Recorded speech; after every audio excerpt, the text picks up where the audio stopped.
That if you want to pin it. What's up, everybody?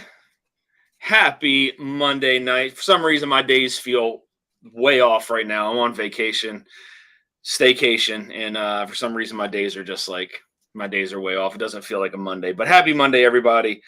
Thank you all for stopping in. Again, it's open mic night for anybody who wants to hop on and join. I know I got a lot of things to do as far as the barrel proof rye, blind showdown. I got to get that set up since June.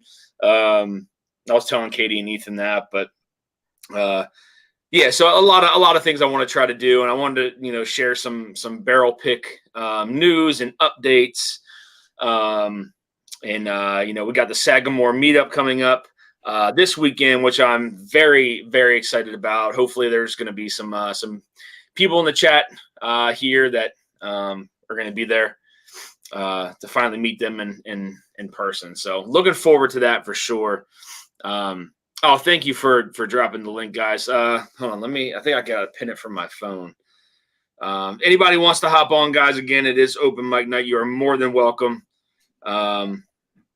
I say I'm not going to stay up for a while, but I do have somewhere to be early this morning. I've been taking my oldest to the gym with me, and it's the funniest thing ever.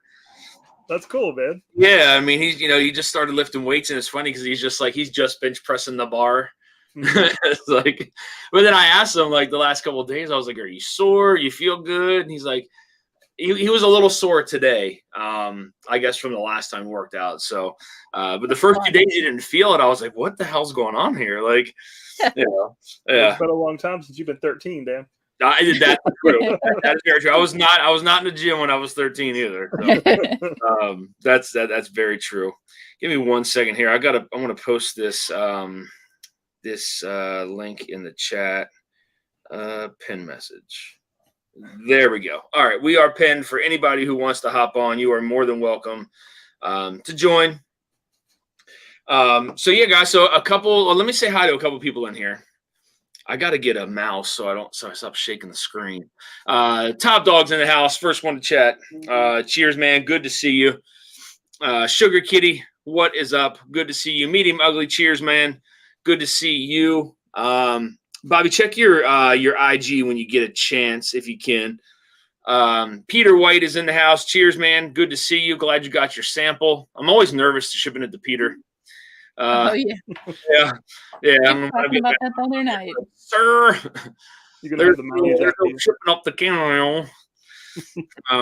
Kathy Graves is in the house. Cheers, Kathy. I had a great time over at the Graves' house the other night. They posted they were doing a blind, and I was like, you know what, I'm just gonna pop on over really quick. I was invited. I just make my way over, but it was a lot of fun.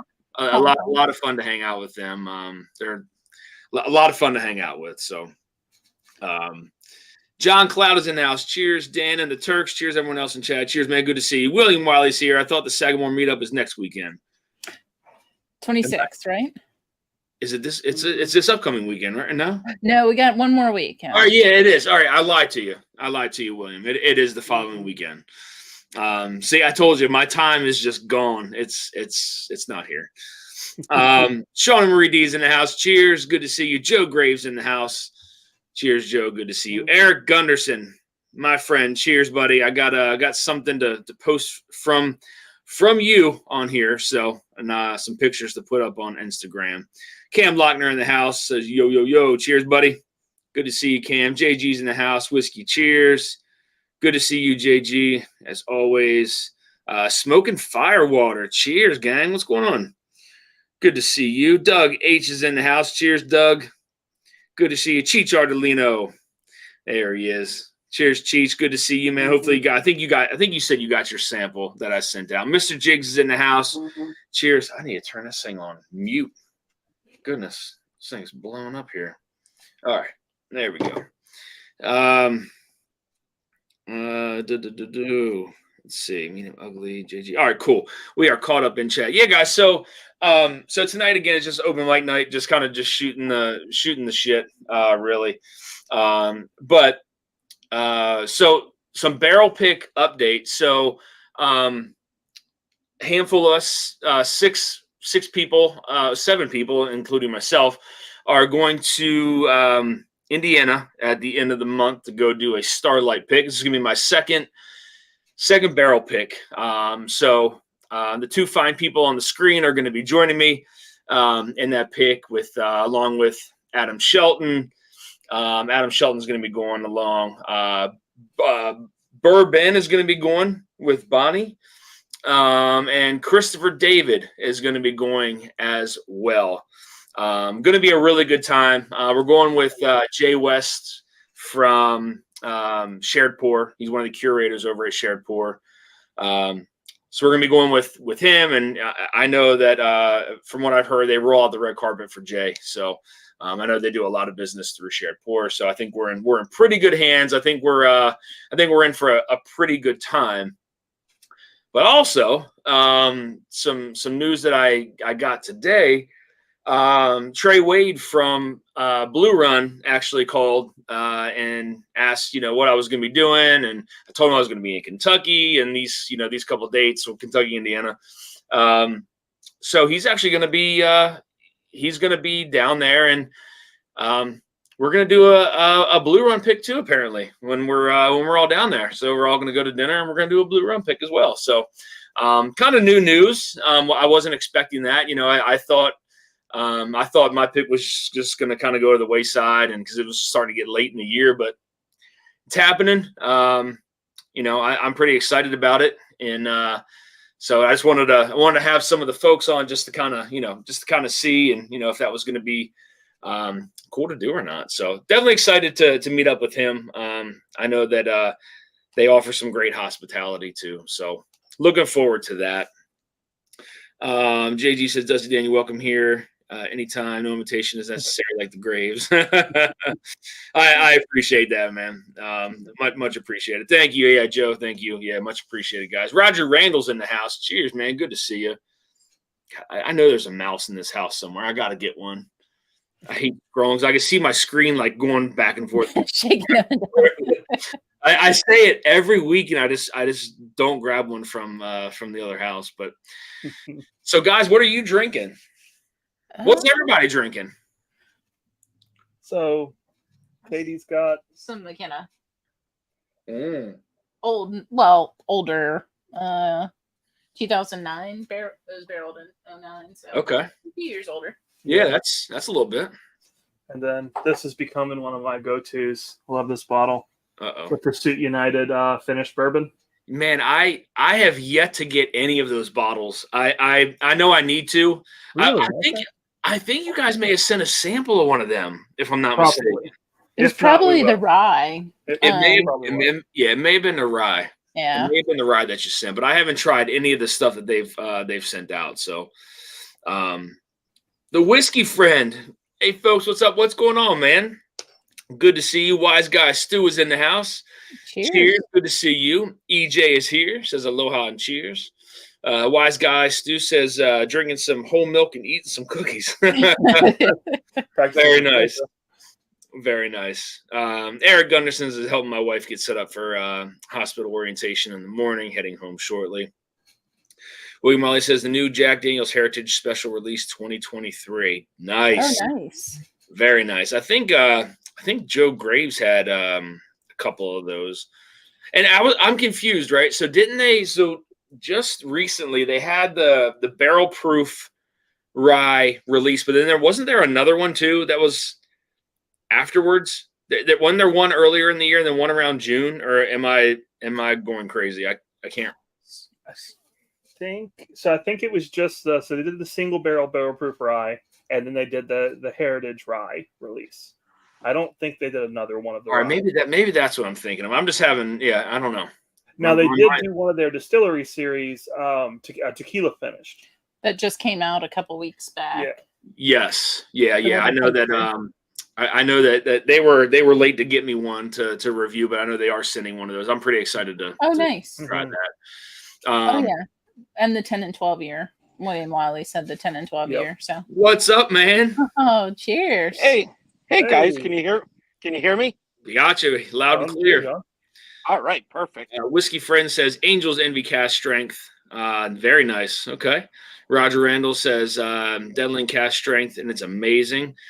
Somebody had that. Somebody had that over the Graves house the other night.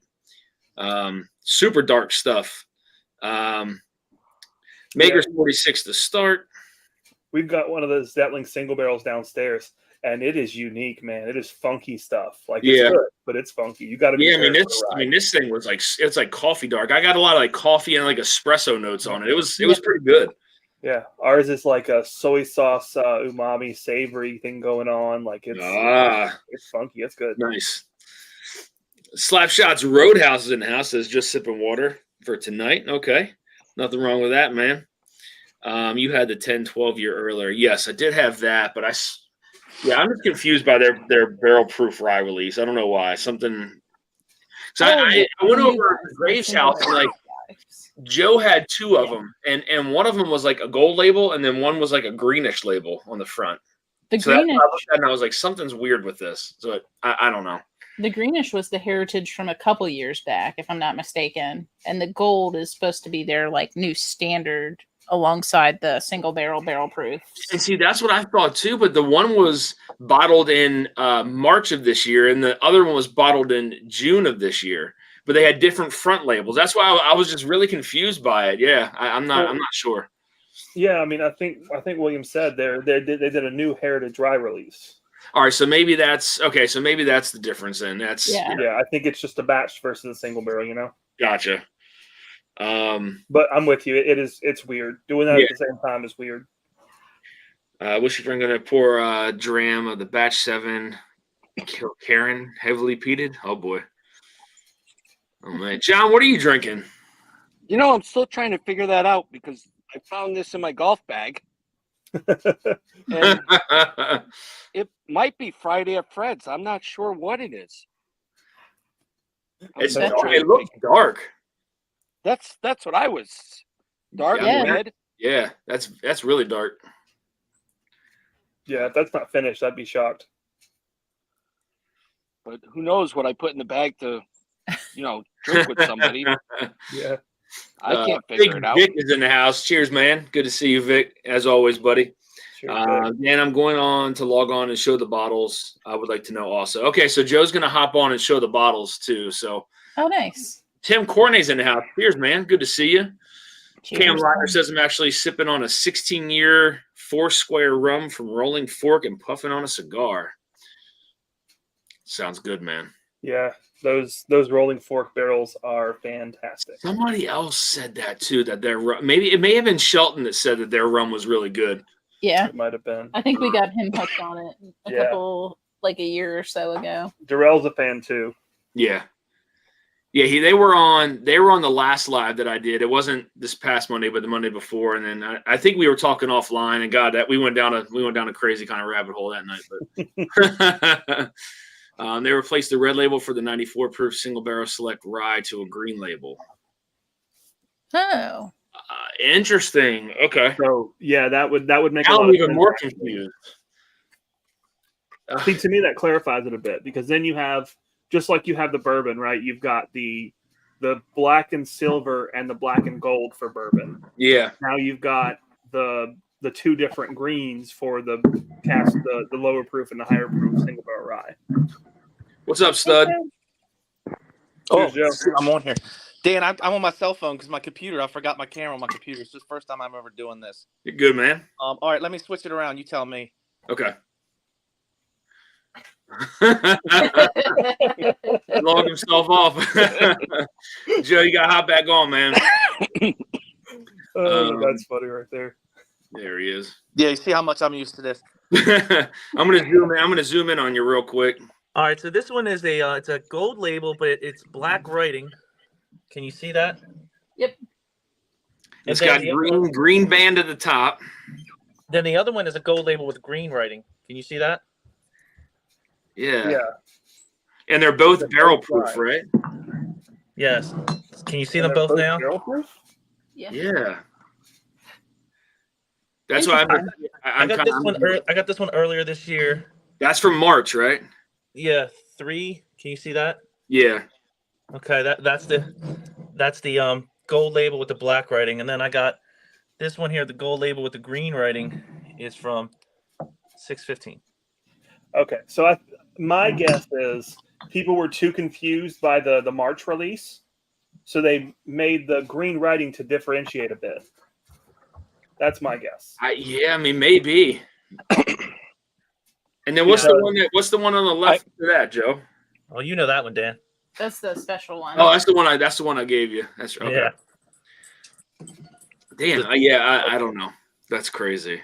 Yeah, so I don't have a clue either. So, but if one's lower proof, this one here with the, I don't know if you can see it. It's 137.9 proof with the gold label black writing, while the green one, gold label green writing, is 126.5 proof. So it's lower proof. Huh.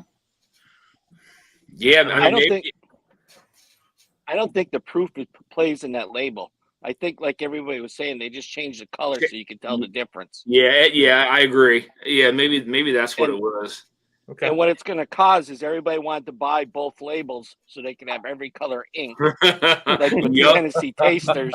I'm telling you, man, there used to be a guy. I mean, I think he's still out there on the secondary who would literally buy all the different colored inks, the different proofs, all that kind of stuff. Like I can't even imagine the Jack Daniels collection that he has, that he's built up from that. But it was just insane to always see him on there buying those. I have a guy out here called the Jack Shack that has every Jack Daniels imaginable, from Tennessee Tasters, like 30 deep on each one from day one, batch one, every one of the label inks, and the price difference between the black and the blue and the red is incredible. And last time we went there, Renee went and got the single barrel rise, and she got one of every color, negotiated a price with him, and he took all the bottle tags off of them.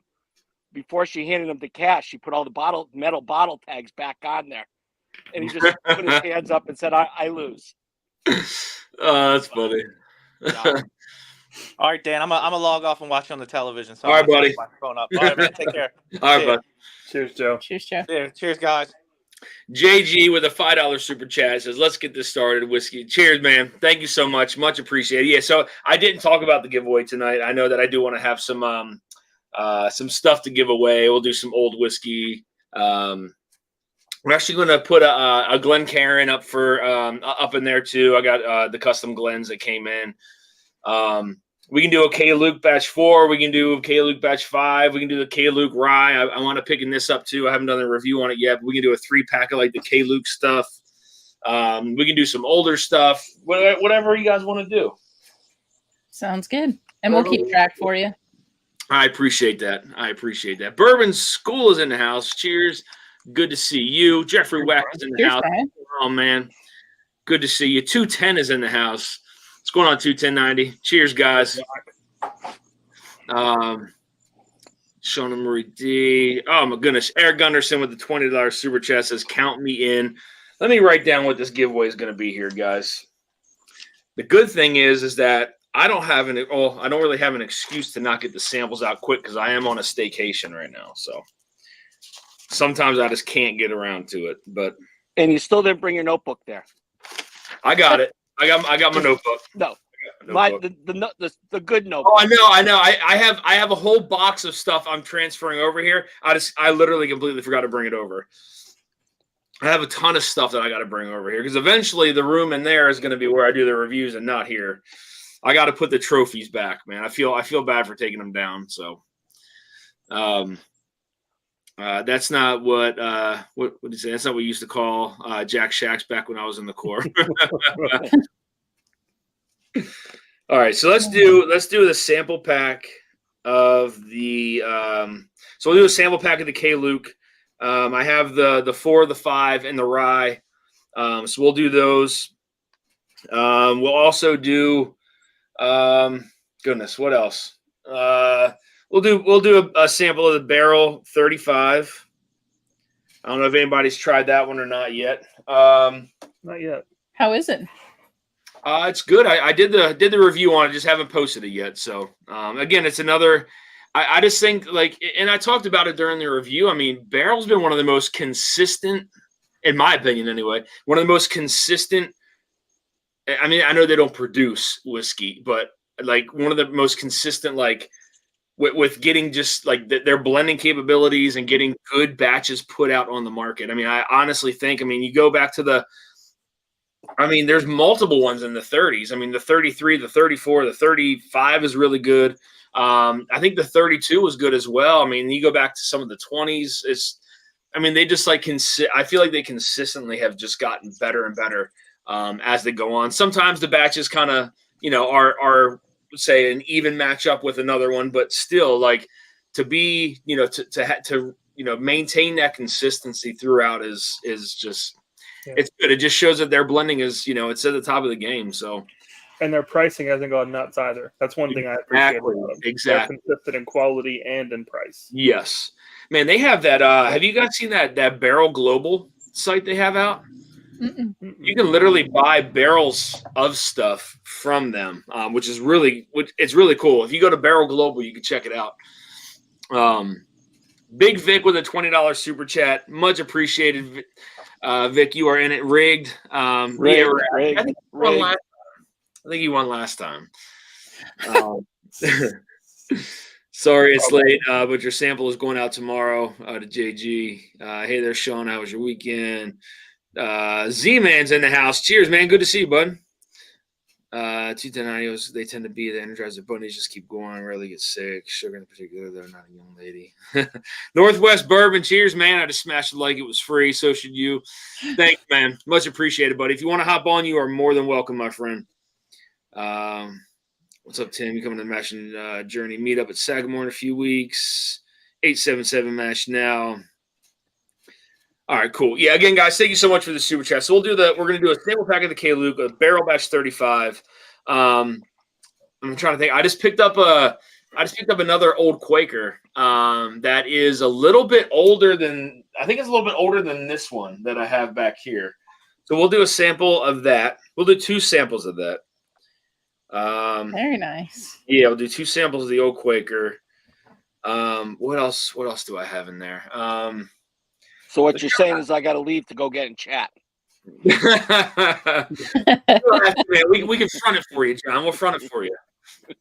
The stream's not over. I'm good. I'm literally making no problem, man. I always forget. I always forget Mark's on the West Coast. And our times don't always drive. I always forget that. I see it's like still kind of sunny out where John is right now too. So, but yeah, so we'll do that. I'm just trying to think of some. I mean, there's Dusty's I have that are just in the cabinets that I just haven't even like walked around to. I'm just trying to think of some stuff that like I haven't sent out before. I don't know. I mean, I have an 8-year Kentucky Tavern that I really haven't put out there either. That's a more unique one. So we'll do a sample. We'll do a sample of that one. 8-year Tavern. I love anything from Glenmore, as you guys are well aware. That Kentucky Tavern that you shared with us at Sagamore last year was such a cherry bomb. Yeah, that's I love that bottle, man. We smashed that thing. That thing is long gone, but I love that bottle. So the one that I have that I'm going to do a sample of. I'm actually going to do 2 samples of that one too. That one is an older one. But it's a little more rare than the other bottle, so it's a little older. So we'll do that. You know what? We'll do one more sample of the Old Crow Chessman. I don't have a lot of that left. I think Medium Ugly won a sample of that, if I'm not mistaken. I think it was him. Oh, nice. Yeah. So we'll do a sample of the Old Crow Chessman as well. Which, I mean, that's probably one of the best old pours that I've probably ever had. One of them. Whoops, I missed something. Yeah, Doug H sent a super chat. Yeah, for some reason, my screen went like all the way back up. Doug H with the $10 super chat. These 2 are for Top Dog. Cheers! Look at that, John. Now you got giving you stuff, man. Thank you, Doug H. I can't wait to get the bourbon room set up though, man. There's just a lot of cool stuff that I'm really looking forward to putting in there. I mean, the lamp that I got from John is freaking awesome. I can't wait to put that in there.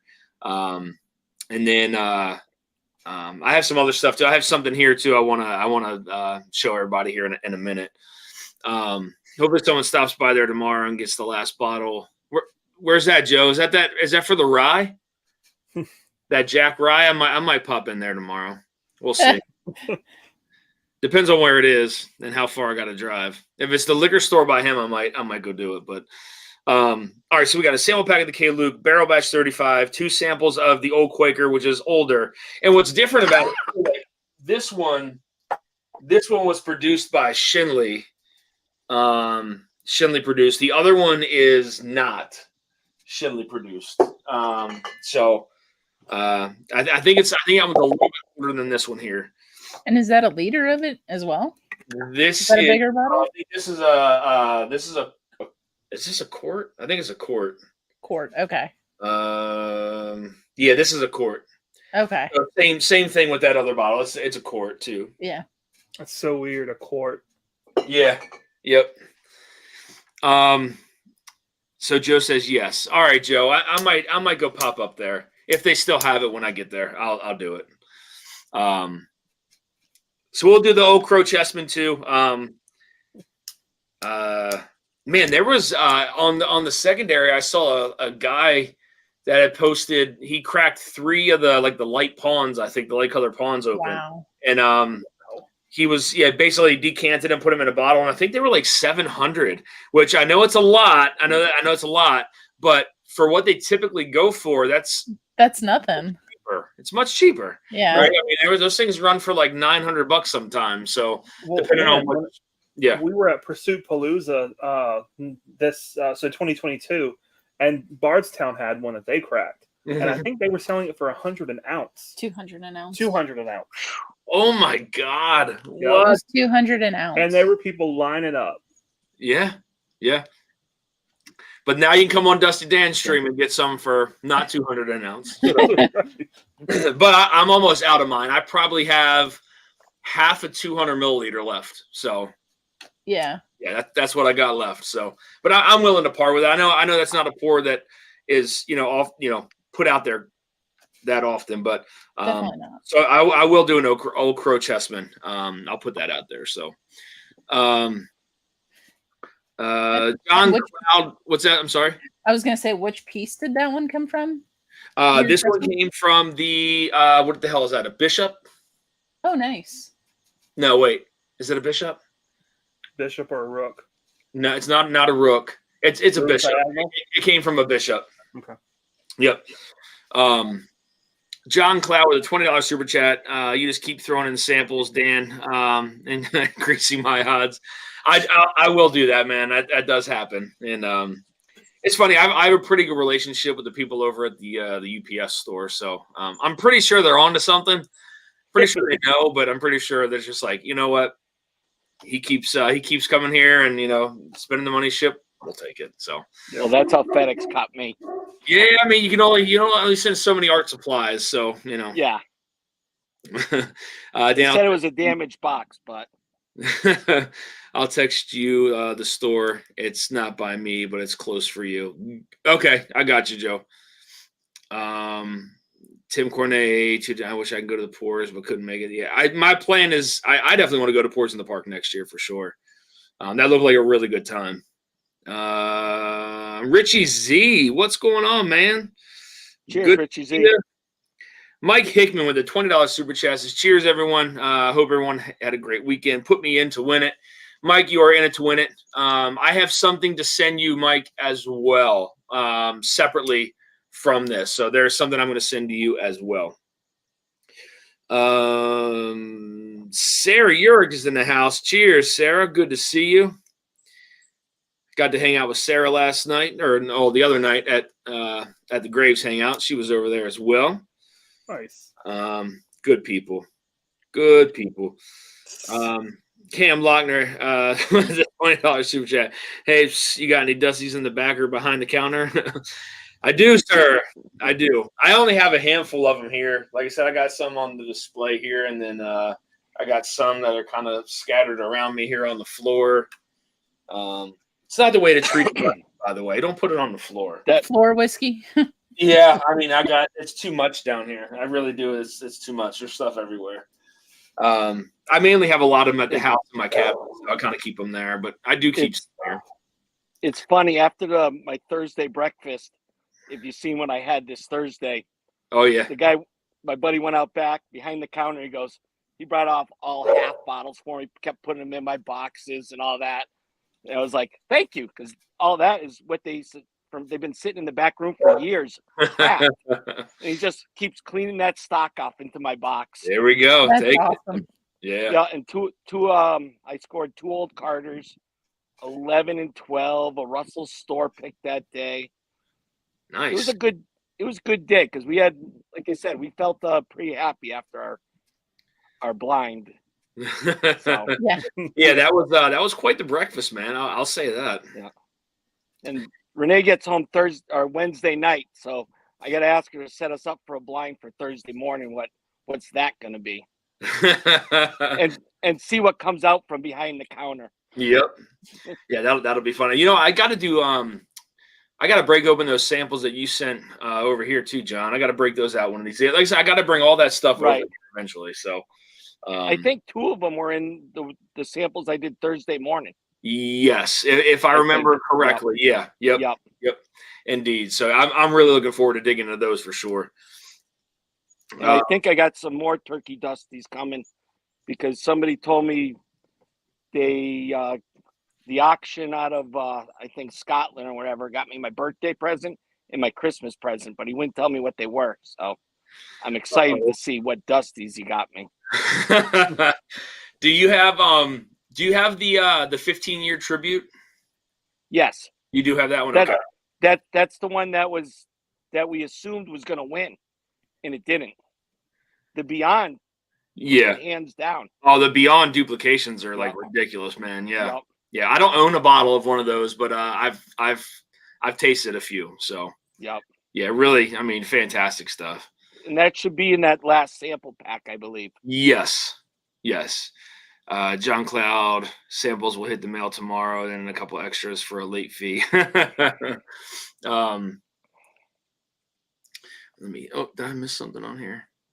My screen, my chat keeps like jumping up and down. I don't know why, but yeah. So we'll go with that for right now, guys. We'll do the sample pack. Hey Luke, barrel by 35, 2 samples of the Old Quaker, 2 samples of the 8-year Kentucky Tavern, which I haven't sent out in samples at all, and then a sample of the Old Crow Chessman. So we'll do that for now, and then who knows what'll happen a little later on. But did Eric Gunderson hop off?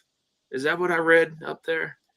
I think he was headed home, if I'm not mistaken. Gotta hop off, be back in a bit. Okay. I wanna wait till he comes back on to show him, or to show this off here.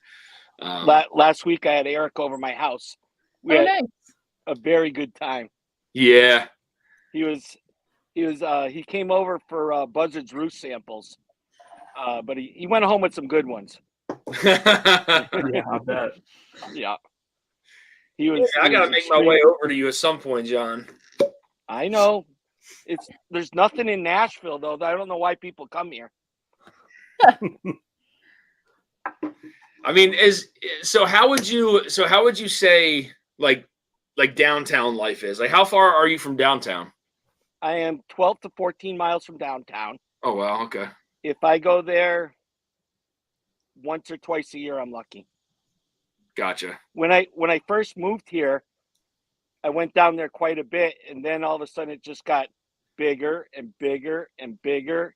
Where now, if I go down there, I live park at the Omni, go see what I have to do, get my car, and leave. That's it.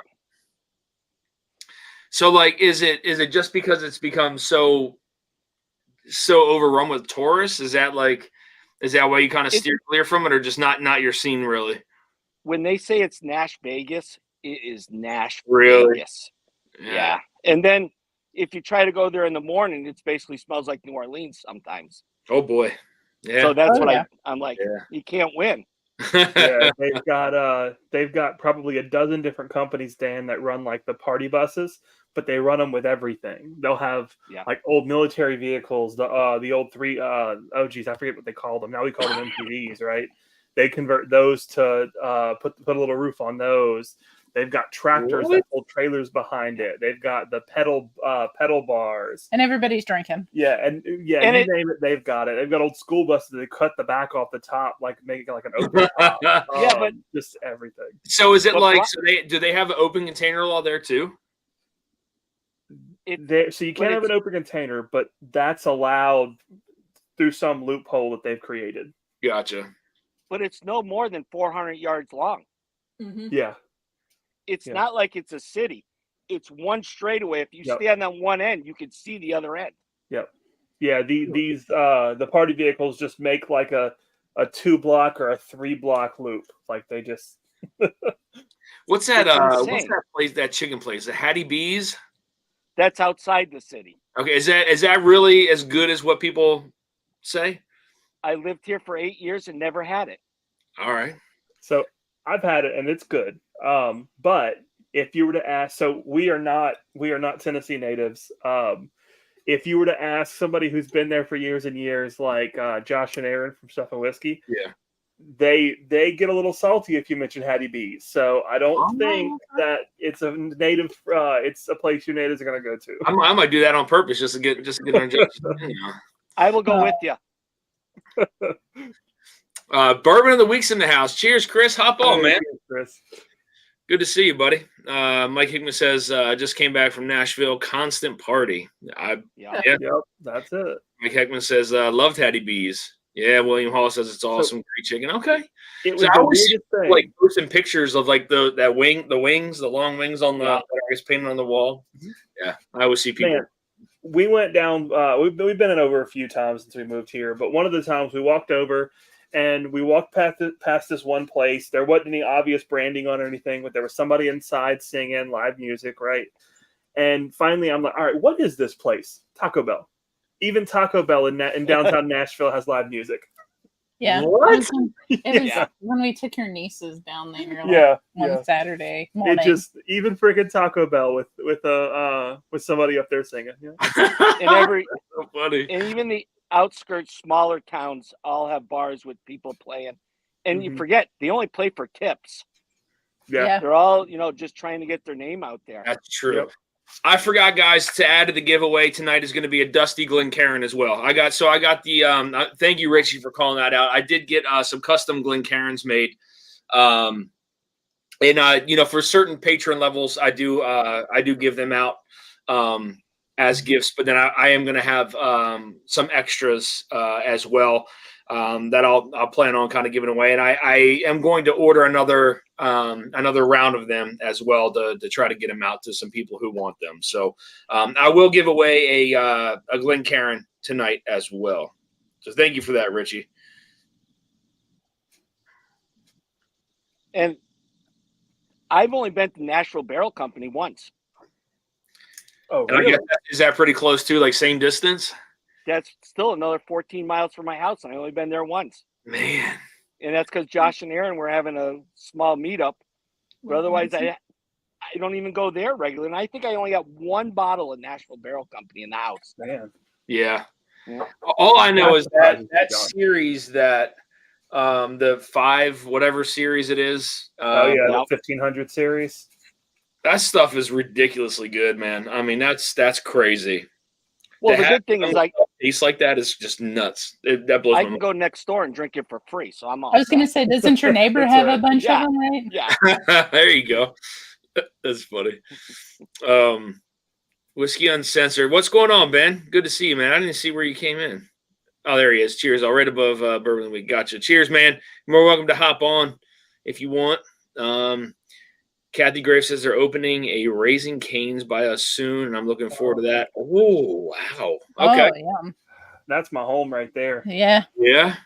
Yeah, they started in Baton Rouge. Nice, man. My brother, actually, it's funny. I heard my brother became the manager of New Orleans' #1 gay bar. They got the Golden Lantern got rated the #1 gay bar in New Orleans, and he just got nominated as given the manager title, which is pretty cool. I thought that was pretty cool. Yeah. Yep. But is there good whiskey there? They have a bottle of my stuff down there, so that's all. Then yes. Yeah, I mean Answer's yes. it's a really good time down there, man. Like, I mean, the hospitality there is just really cool. It's not a huge bar. I mean, it's a pretty small bar, but they do a lot of like drag shows and stuff like that there too. So it's pretty cool. Great people though. Yep. Used to go to Nashville for work. Always stayed at the Holiday Inn Express at the top of the hill on Broadway, or to go down 3rd and 4th Street. Easy stumble home. Dan, did you catch my super chat? We got you, Cam. Huh? I was answering his question. I didn't see. It was from a little bit earlier. Yeah. Oh yeah, I did. Got it. I did. Yes. And Andy Dusty's back or behind the bar. I did get it. Thank you for that, Cam. Much appreciated, man. And I gotta show you this. I gotta show you this thing here that Eric got made too. So I think you'd appreciate it. James, you're here, man. Good to see you. That is Sarah's husband. Got to hang out with him the other night at the Graves house as well. So thank you for the $10 super chat, man. Much appreciated. You are in it to win it. Getting Raising Cane's near me. Fredericksburg, VA should be opening soon. Wow. So you said they started in Baton Rouge? They did, right outside of LSU's campus. Yep. And now making their way. Are they open anywhere else? Are they like up the coast? The first one I think they put in was outside at Cowboy Stadium, if I'm not mistaken. Chicago. But, they stayed just around Louisiana. Oh. And the first pilot was up in Chicago. Okay. Yep, that's where I seen it on Michigan Ave, right across from the park. Yeah, nice. They're all over the place now, though. Now they have a food truck. We passed a Raising Cane's food truck going out to Austin. Yeah. What? Yeah, it was crazy. They're in the food truck business too, huh? Yeah. Man, I tell you what, I went. So this is so crazy. Like 1,000 feet from where I live, there's a gas station, and right kind of behind the gas station, there's like this truck, and it's like it has like a lot of Mexican food and stuff. And I always drive by, and I'm like, I'm gonna stop there one day. So I went to the pool with my mom the other day, and I stopped there beforehand, and I got some was that tostadas? Is that what I got? I think that's what I got. Unbelievable. Like unbelievable. I mean, they were so good, man. And so I told I went back there the next day, and I told the one, I was like, I'm gonna be a regular now, so you're gonna see me all the time. But fantastic stuff. Really, really good. Raising Cane's near my house soon, says JG. My goodness, they're spreading everywhere. Man. Oh yeah, yeah. Joe said first Raising Cane's. This is the first one in Maryland. Okay. Dan, the one here is opening in Crofton in a few weeks. Oh, okay. Is it a Wall Chapel? That's a really nice area. We have a Cane's here in Ohio. Man, you're right. Are they what's the word I'm looking for? Where you own like a single one. Franchise. Are they a franchise? No, I don't think so. I think Todd Graves still has full control. Really? I think so, yeah. I'm not positive on that, but last I heard he did. Okay. So is there anything that you recommend that you remember?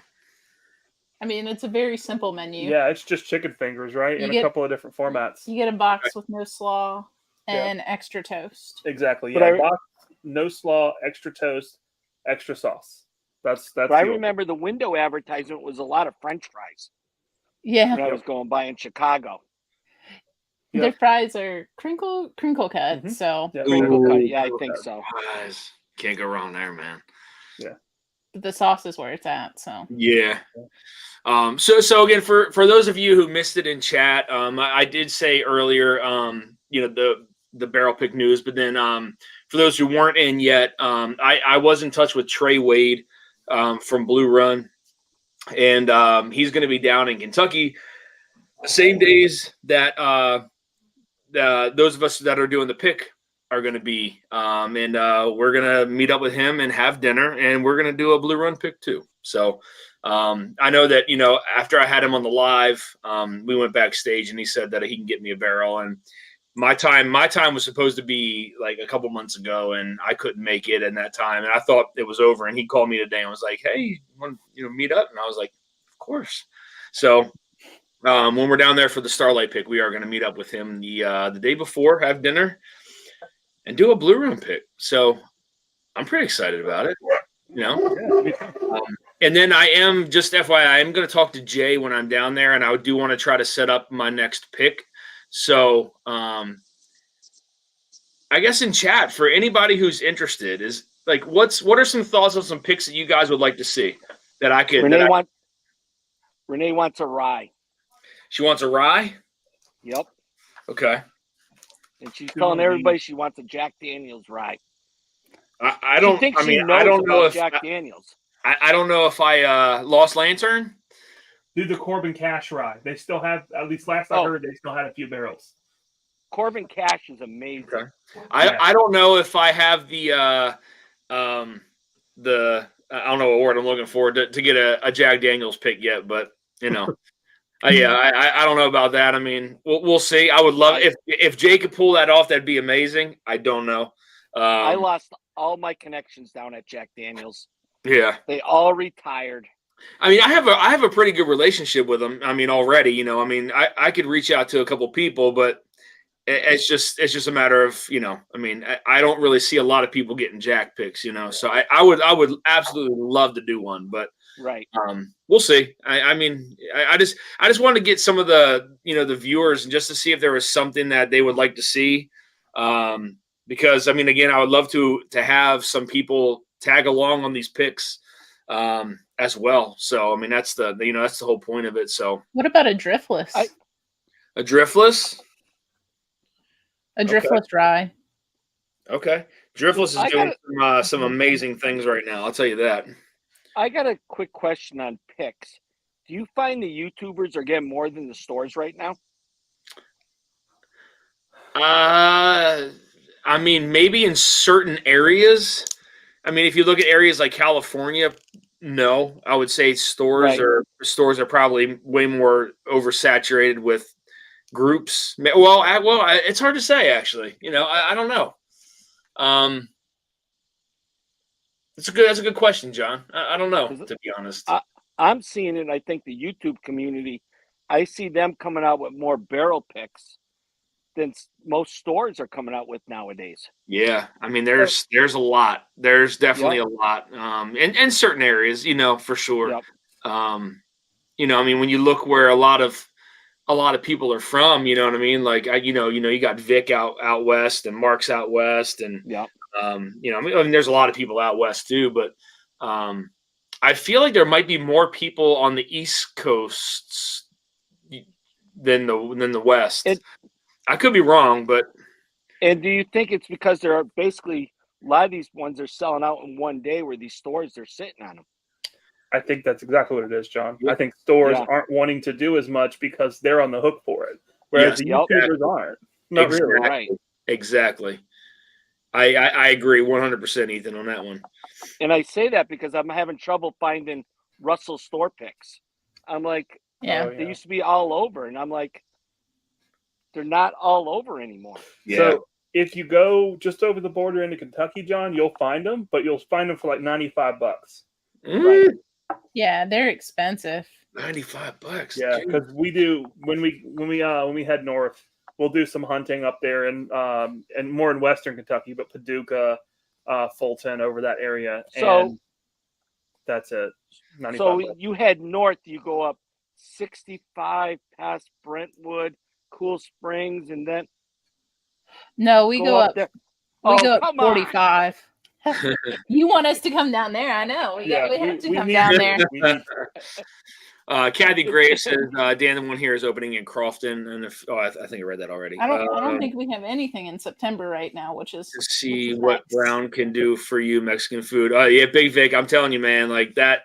Those tostadas were fantastic, man. It's past Wall Chapel in the middle of Route 3. Okay. Sorry, I'm a little behind on the. So Brian says 95.5 rye pick. Yes. Okay. So wants a 95.5 rye. That'd be it. Okay. Old Line, they have some good stuff. So Joe says Old Line. Okay. Bourbon of the Week says I want to tag along. That will definitely happen, my friend.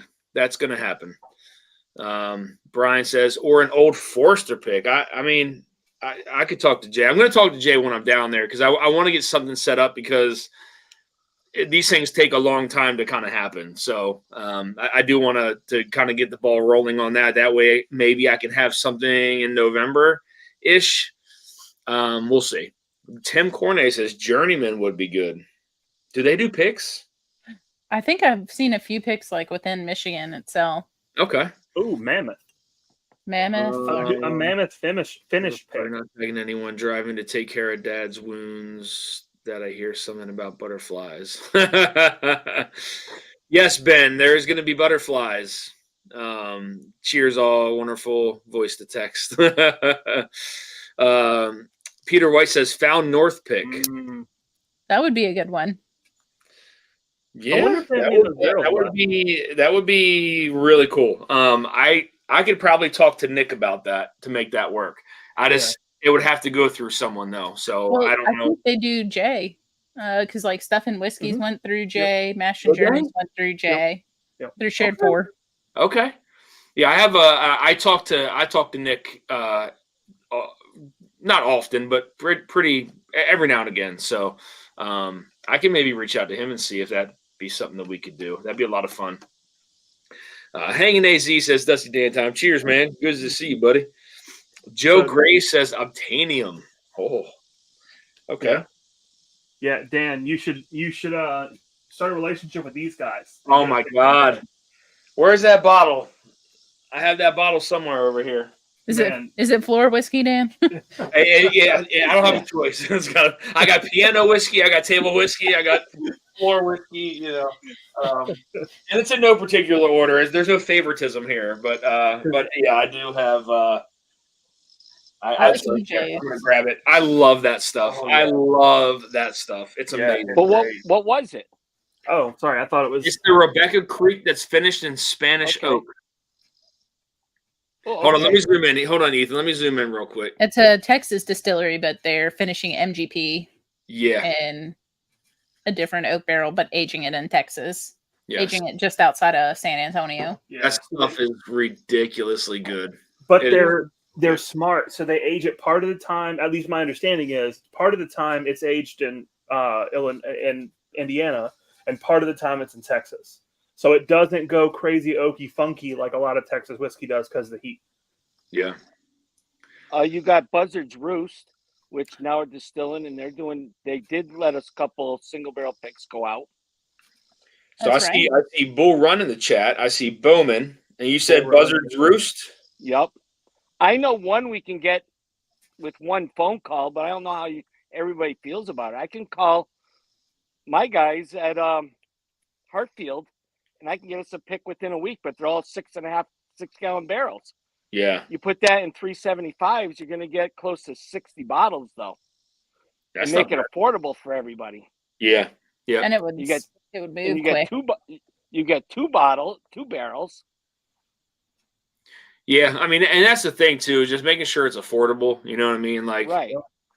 It's that to me is probably the most important part. I mean, as long as the pick is good, I want to incorporate the people that are in these chats like on the picks. Like that's who I want to be on the picks. And but the main thing is like for it to be affordable to people. I don't want $160, $180 bottle. Like really, technically, I don't want that, but. But could you imagine getting out a 2-pack of 375s for under $100? No, that's amazing. With shipping, if that's possible. Who would that run through as far as distribution? I don't know. You said that's Buzzard's Roost, right? Well, no, not Buzzard's Roost. I was thinking the Hartfield. Oh, gotcha. 6 gallons. Gotcha. Yeah.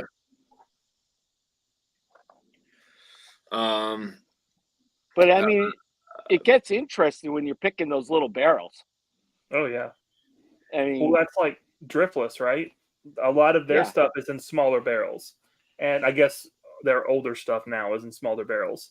Yeah. And some of the flavors off those little barrels, just they're wacky, like they are crazy off the wall. Yeah. Sometimes, like the Storytime one, the Kingslayer. Yeah. I think I tried a sample of that. I think Shane sent me a sample of that, if I'm not mistaken. That was pretty good. If I remember correctly, that was pretty good. That younger stuff is not for everybody. I mean, right now I'm on a kick a broken barrel. Yeah. $150 a bottle, and I like their cash strength 115 proof expressions they're putting out. Yep. Peter White says, just as long as I get one. EJ, come to Oregon to do a bull run pick. Haynes, as he says, I cut way down, only have shelf whiskey and cart whiskey. Caddy says, Bowman. Okay, Bowman Brothers. Nick Proman, cheers, man. Good to see you. Tim Corney, cheers, Malort. Oh. Nick. Kelsey Dime is in the house. Cheers, buddy. Cheers, good Kelsey. To see you, man. Good to see you, Kelsey. Barrel aged Fireball. Rebecca Creek didn't age it on purpose, particularly in Indiana. They just bought several. Yep. Hey. Yeah, I don't think there's an age statement on those ones. Speaking of whiskey tuber picks, don't sleep on the Big Vic SoCal Spirits Film pick, California Dramin, which a lot of Cali YouTube channels help select. Yes, Richie, thank you. I think even Richie Z helped on that. Even Richie Z did it. OGD pick would be epic. Oh my. That would be an OGD pick. Basically, go to NBC for that, right? Give him 8 years. Yeah. Some of those 8 years are basically they're almost definitely Jim Beam mash bills. Like it's good stuff. Yep. Mike Myers in the house. Cheers, Dusty. Cheers, all. Cheers, man. Good to see you, Mike. As always. You're right. One of the two picks is going to be more than 180 a bottle. Yeah, more than likely. And I hate that, man. It's not something I can control, though, unfortunately. But the chance to get to do one is pretty cool. I'll say that. So, Isaiah's V, cheers. Good to see you. Gonna go play paramedic. Good night, all. Thanks. See you, Mike. Good to see you, man. I'll be in touch. Goodness. Where are we? Hanging AZ says, which one, Ethan? Yeah, so there's a couple of different 8 years that we've tried in the distillery. I know recently Jeff from Hello Again Whiskey Friends, right? Jeff Wack, he put out a review of an 8-year NBC, and it was the same, however many barrels they got, the same run of Jim Beam barrels, and so they're out there, they're floating around. That 8 year, I believe, came from Sealbox. Mm-hmm. So you can get some of them from the NBC site, some from Sealbox if they're still available. They're kind of all over the place. That's the only downside about NBC, right? Their distribution isn't super wide, so they kind of trickle out to places here and there. But they do ship a lot of places, which is nice. Yeah. Tim Corney says Blue Note. Okay. Oh, yeah. Yeah. Blue Note. Hey, we know people close to Memphis, too, so. Yes, that is very true. Very true. So we got a couple options on here then, guys. That's some good stuff. I mean, some of them might be outside of my my range, like the Old Forester or the Jack Daniels. I mean, I would love to do either one of those, but I don't know if I can. We still got just the same number, don't we? Mm-hmm. But there are a lot of good options on here, though. Found North, Goldmine, Driftless, Corbin Cash, 95.5 Rye, Obtainium, Bull Run, Journeyman, Bowman, Hartfield, Blue Note. But nothing is out of your range if your listeners participate. Yes, I agree. And again, that's who I want to. That's who I want to be there, like doing the pick with me. You know what I mean? I want to have people like in this chat meet up and go there. So that would be amazing. So well, and another great thing is like right now there are so many groups that are looking to do picks, but they're trying to be a little bit more moderate about it and be a little smarter. And so you could always partner with another channel, another community. Yeah. And split something halfway, right? Like with Top Dog and with some people. What now? Like Top Dog. Yeah, Top exactly. Dog, yeah, do it with Top Dog. Well, I know. Yes, John, that would be a lot of fun. Because I know my wife wants to do another barrel pick because we're running low on our picks, and she said as I was driving her to the airport, and she might be listening now because her plane landed. But she was saying we have to do another barrel pick. So Okay. I don't know. But she wants us to do a barrel pick where we'll take half and the rest will be sold to the public. Gotcha. That's Okay. what she's looking for. Yeah, I mean, that would be a lot of fun. And that was so originally when I emailed Jay about doing another barrel pick, he said that he would partner me with another channel basically, or another whiskey group to do a pick. And I said, okay, well, I'll be in touch. And then as soon as I touched base with him, that's when he was like, hey, you know what? I'm gonna be, I want to go do another Starlight myself. You want to partner together? And I was like, of course. Yeah. Yeah. So originally it was supposed to be with another whiskey group, but when I meet up with him at Starlight, I do want to try to get something in line again, because I know it's again that like it takes time for these things to happen, for him to get it set up, and I would really like to try to have one like around like November, maybe even like late October if possible. So we'll see, but there's a lot of good options right here. And like I said, I'll take a picture of it, take it with me, and see if any of these are possible. So a lot of really good options on here. Somebody pop in here. Nate Cox is in the house. Cheers, man. Good to see you, buddy. Drifting Dreams, is that a Glen Rock behind you? A Glen Rack. Glen Rack, I'm sorry. Yeah. Right. Yeah. I thought I said Glen Rock. I was like, what's Glen Rock? That's Starlight 99. Ron Miles, man. What's going on, Ron? Good to see you. Ron, you should hop on this live, man. Hop on. It's pinned at the top there if you want to hop on. But Ron, good to see you, man. The Starlight Double. Is that double oak? Is that what that is? Is that what it means? The Starlight Double Oak with the Hungarian oak is wild. Picked the barrel with the Junkies, and it was easily the best thing I've had from Starlight. Nice. Okay. Paul P. Man of the hour. Cheers, Paul. Good to see you, man. Evening, all good people. A little late to the party tonight. Cheers, Paul. I do have something to pull out here which is courtesy of you, sir. So, Dusty Dan, as you know, teaming works well. The Master Journey Whiskey Club. Yes, I do agree. But I know that they're, it's again. I've done some stuff with them already. But they have a lot of stuff on their plate, to be honest with you. Scott and Jason are heavily in picks already. But we'll get together and do something down the road, for sure. But they have a lot of, they're actually going to be, it's so funny. They're both going to be at Starlight the same day, that we do a pick down there. It's just like a different time slot. I think they're like an hour after we are. So we're going to wind up running into them while we're down there. But yeah, I want, what was that? Oh, well, I was just going to say, like, one thing you could do, too. So, for example, we did the Hello Again Whiskey Friends pick with Kelsey from Blue Note, right? And he has a contact over there that he basically just said, hey, I want to pick a short barrel.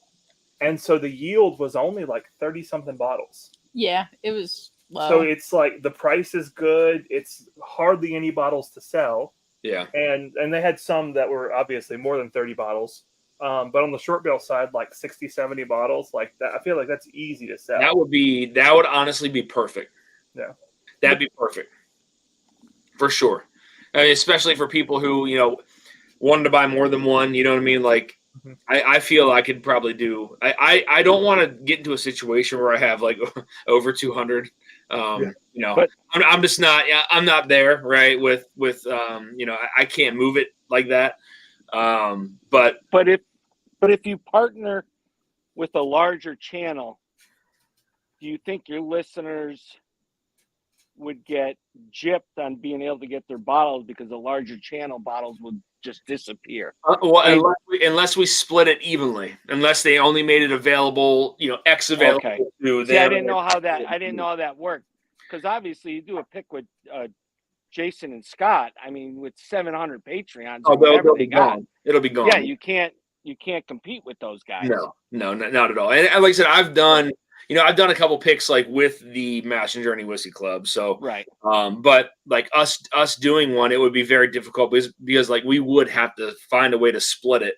Right. And that's, that could be difficult to do. So, theirs would probably sell out quickly, whereas mine would take a little bit longer because they obviously have, a much bigger viewership and stuff like that. So, Ron Miles says, I'm in bed, buddy. We'll line it up soon. Sounds good, man.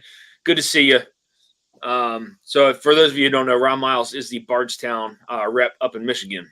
So Nice. cheers all. Hope you're doing well. Nate Cox says, Ethan, that's a great point. You guys were on that Blue Note pick, Drifting Drams. Yes, they were. Says John Cloud. I missed your last one, Dusty. Looking forward to your next pick whenever it is. Yes, Sarah. So a handful of us are going to Starlight, Indiana, the end of this month to do a pick. So we're going to be doing 2 picks. We're going to be doing a Blue Run pick, and then we're going to be doing a Starlight pick, which was the main reason why we were going down there. So not sure on a timeline as to when that'll get bottled, but I'm guessing maybe the middle to end of September is my guess. Maybe. We'll see. Eric Gunderson says he is home. The Mash and Drum is in the house. Cheers, man. What's going on, bud? What's going on, Jay? We're just talking about us overlapping at Starlight. Whiskey Pimp says, damn, we can team up. Yes, Joe, we definitely can team up. That was the plan. Drifting Drams, Nick Cox's very cool arrangement. I had that bottle. Might need to start tonight off with that.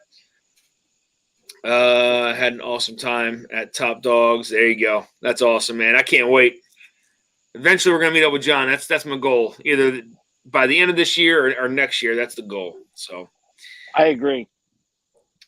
Sarah says Whiskey Pimp trying to get in on the pick. Whoops, what does it say?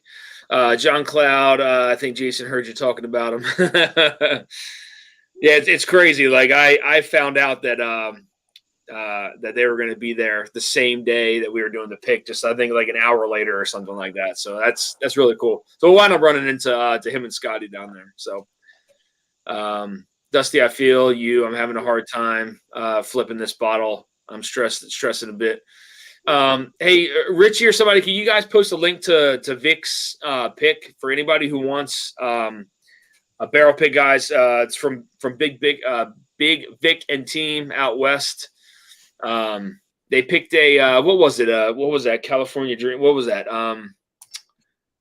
What was the bottle? I can't remember off the top of my head. What was it? Filmland, right? Yeah. Filmland. I think it was 6-year MGP. Yeah, some. Yep. Yeah, 5 or 6 year MGP. Nick Proman says the best pick ever is Ethan standing next to A-Rod. He is easily 2 feet taller. Nash One says, of them I knelt down next to her so he could be the same height. Nash says that's going to be an epic day. Yeah, that's going to be really cool. It's going to be cool to see you down there. EJ says, hello. Sarah says, welcome to my stable. Oh, goodness. Put Big Vic's link up. We'll grab a bottle. That's awesome, Caddy. Thank you. Yeah, guys, if you guys put that up, 5.5-year MGP finished from Big Vic and team. Eric Gunderson says, count me in. I'll go. That's really cool. So, guys, I do want to show you this really quick. Let me move this thing while Eric is in the chat and Paul P's here. So, through Eric Gunderson and courtesy of Paul P, this thing was sent to me, and I'm kind of at a loss for words here. Let me see if I can get this over here. All right. Which way to hold this thing? I guess I'll have to I'll hold it both ways. So look at this thing. Look at this thing. That is amazing. On the screen, I can't even see. Yep. You're good. You're lined up. Look at this thing.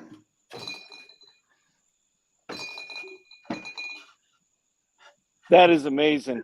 Dude, this thing's crazy. That's beautiful. Yeah, that's nuts. I know. I'm peeking around the corners, like making sure I'm okay. Right? This thing is just absolutely freaking gorgeous. Like it's crazy. I'm upside down.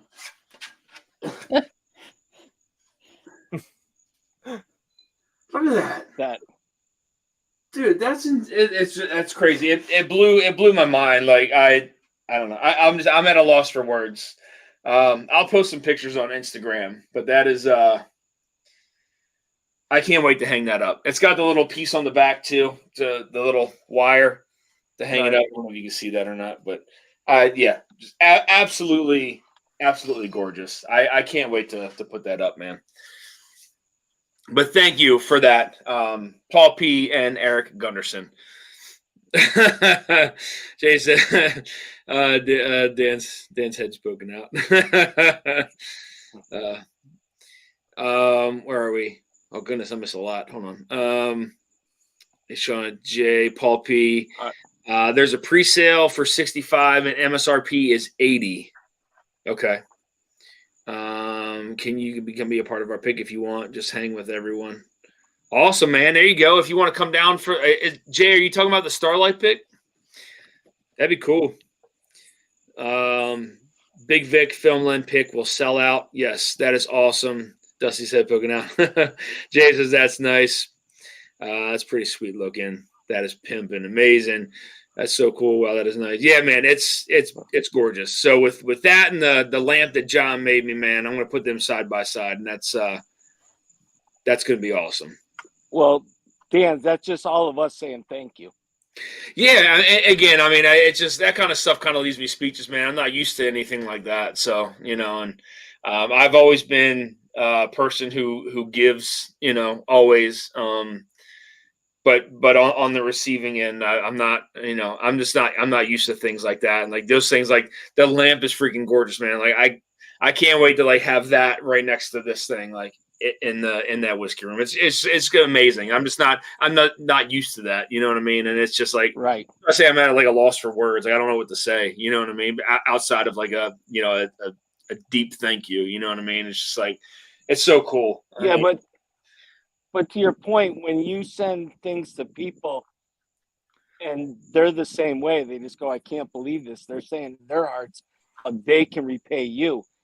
And that's just us as the listeners saying thank you for, what you do for the whiskey community, but also for your service. That's all of us just reaching back to you to say thank you. Yeah, it's really cool, man. Like I said, it's just, I wasn't expecting anything, like it's, I don't know. It's just, it hits here, man, for sure. So, right.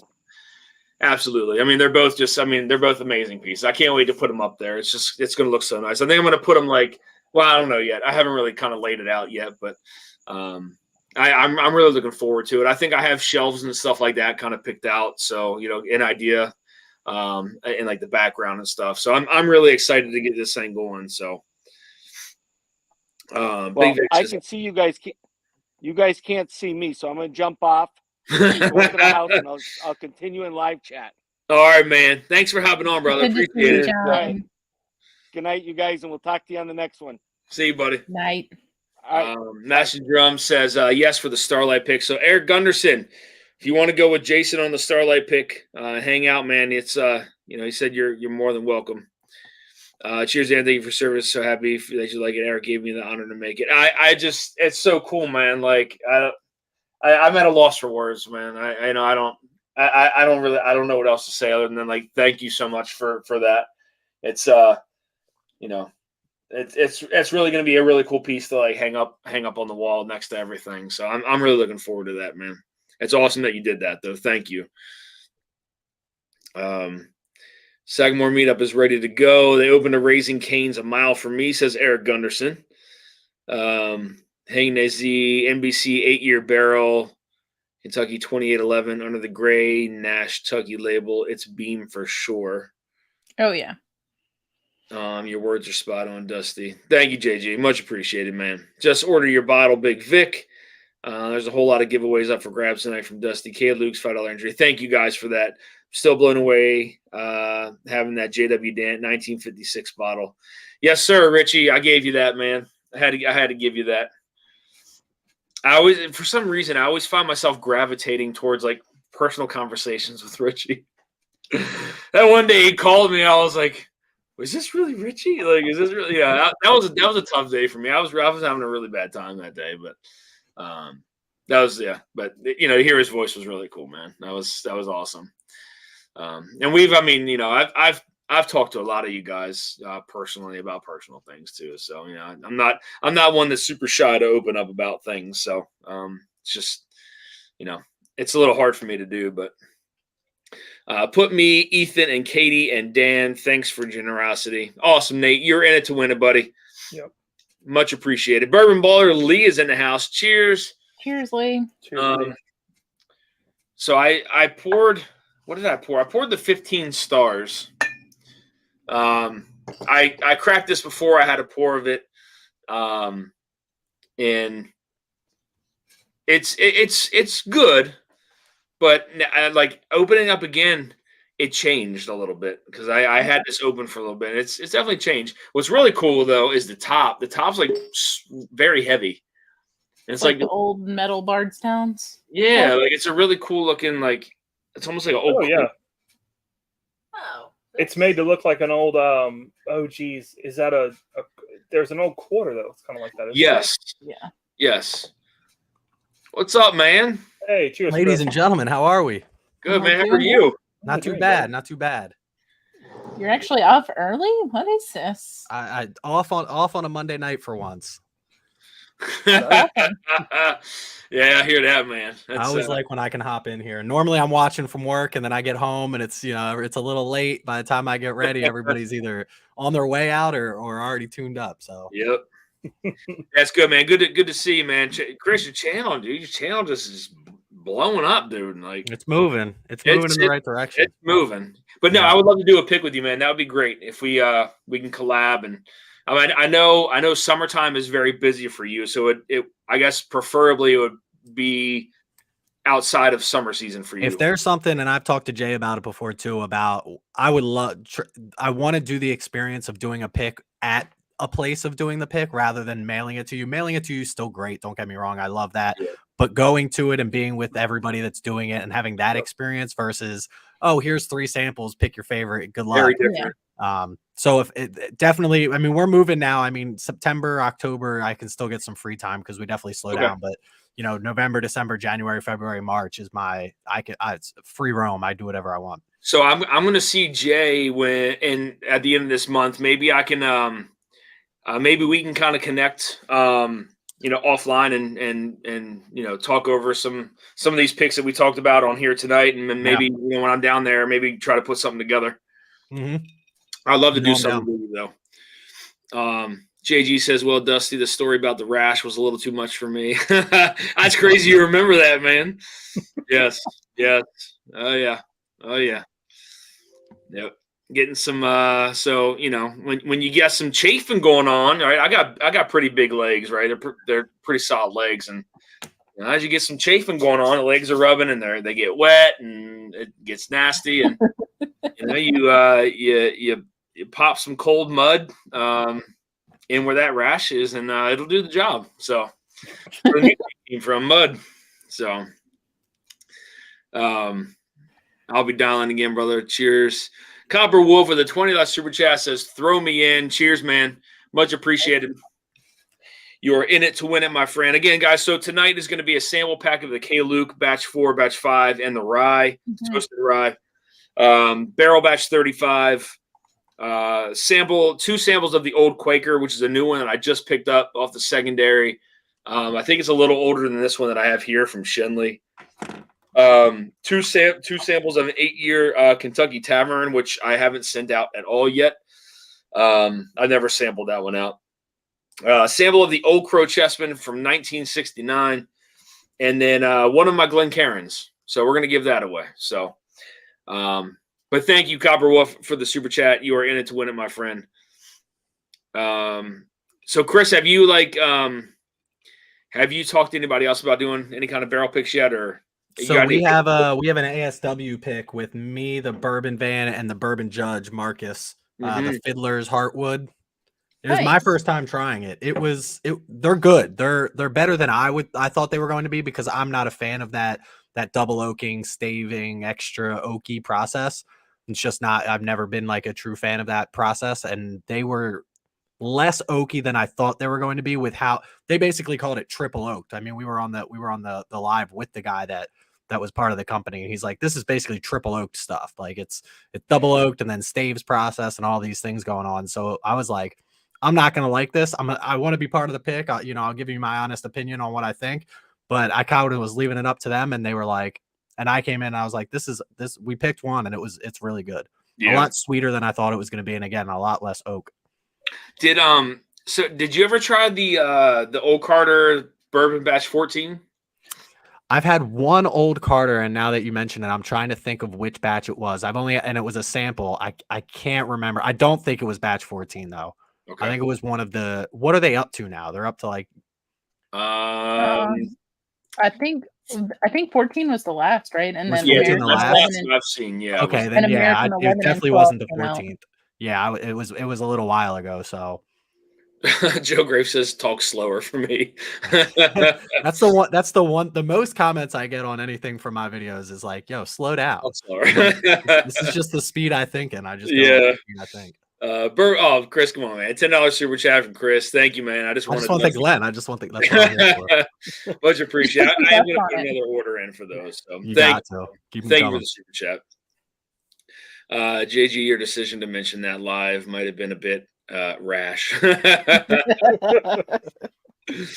I tell you, dude, I'm telling you, like chafing rashes like that will make a grown man cry. I swear to you, when they get bad enough, gotta take care of them. Like, oh, dude, it's horrendous, and they get wet, they can get infected. So I mean, you get some nice cold mud, and you pop it on the inside of your legs, and you thank me later. Sean Marie D. One for Richie Z. Cheers, Shauna. Thank you so much. You are in it to win it as well. Just want to make sure I didn't miss anything here. I'm behind. I wanted Dan to talk slower when he was telling me the leg story. I was getting hot in here. Oh goodness. Yes, Joe. So again, when you're walking or marching and doing whatever, I have big legs, and they start to, the inside of your legs kind of start to chafe a little bit, start to rub together, and they get irritated, and you're doing that for hours upon hours, and all of a sudden you have a nasty rash. And I had to do something about it. So you pick up some cold mud and you slap it on the inside of those legs, all up and down them, and a little less friction, that's all. A little less friction. I mean, once it dries and starts to kind of chip away a little bit, you know what I mean? It'll eventually come back, but it feels pretty good, and it prevents that rubbing there for a little while. So, you're welcome in advance. Deodorant is the key. If you think enough ahead, deodorant is perfect. Yes, 100%, man, 100%. Now, like I said before. Never thought like that, but yes, deodorant, 100%. Scented deodorant, not so much, but unscented deodorant, yes. I'm learning a lot today. I'm learning a lot. This is chafing lesson 101. All right. James already says you got to powder up and make some dough. Did you see Kathy Graves' comment? Huh? Did you see Kathy's comment? No, hold on. It's going quick. Amy Bowen, we're putting super chats in for Dan who gets the rub on Dan's thighs. Hey, man, I got some pretty sexy legs, all right? I'll say that. You're lucky. You got to powder up and make some dough. Use bag balm after drying off out of the shower. It's what they use on calendars. That story will live in all the ladies' minds for the rest of the year. Oh, thanks, Joe. I doubt it, but thank you. John Glass says, how about ice cream? Never tried ice cream. Never tried rubbing some ice cream on there, but Cobra Wolf 87. So Dan had some chocolate dip balls. Yes. Eventually it transitioned to other parts of the body, but yes. Good thing I didn't bring up the Brazilian wax story. That never happened. That is false, AJ. That is false. Oh god, that's funny. But yeah, Chris, we can definitely get something. We'll get something together, man. Because I definitely want to do something with you. And I know you said before during the summers you get like super busy. So Yeah. Again, I think it's easy enough for any of us to reach out to Jay at this point and get something mailed to us. But it's just, I love the experience. Again, if that's the way I have to do it, I have to do it that way. But getting out, seeing you, and hanging out would be a better way to do it. yes, You need to do one of those, Stan. Oh my god, that stuff's ridiculously good. I love that JT Mellick, man. Mash and Journey's about to do one. What does it say next to rice? What? What's the word before rice? Handcrafted. It's from Louisiana. Gotcha. Down Yeah. It's, So they're doing a JT Mellick pick? that's the rumor. that's the rumor, yeah. Really? Yep. Do you know when? I don't. But yeah, it's 4 to 5 year rice whiskey. We've got some picks that say 5. That 5 one plus. says 4+. We have one downstairs that says 5+.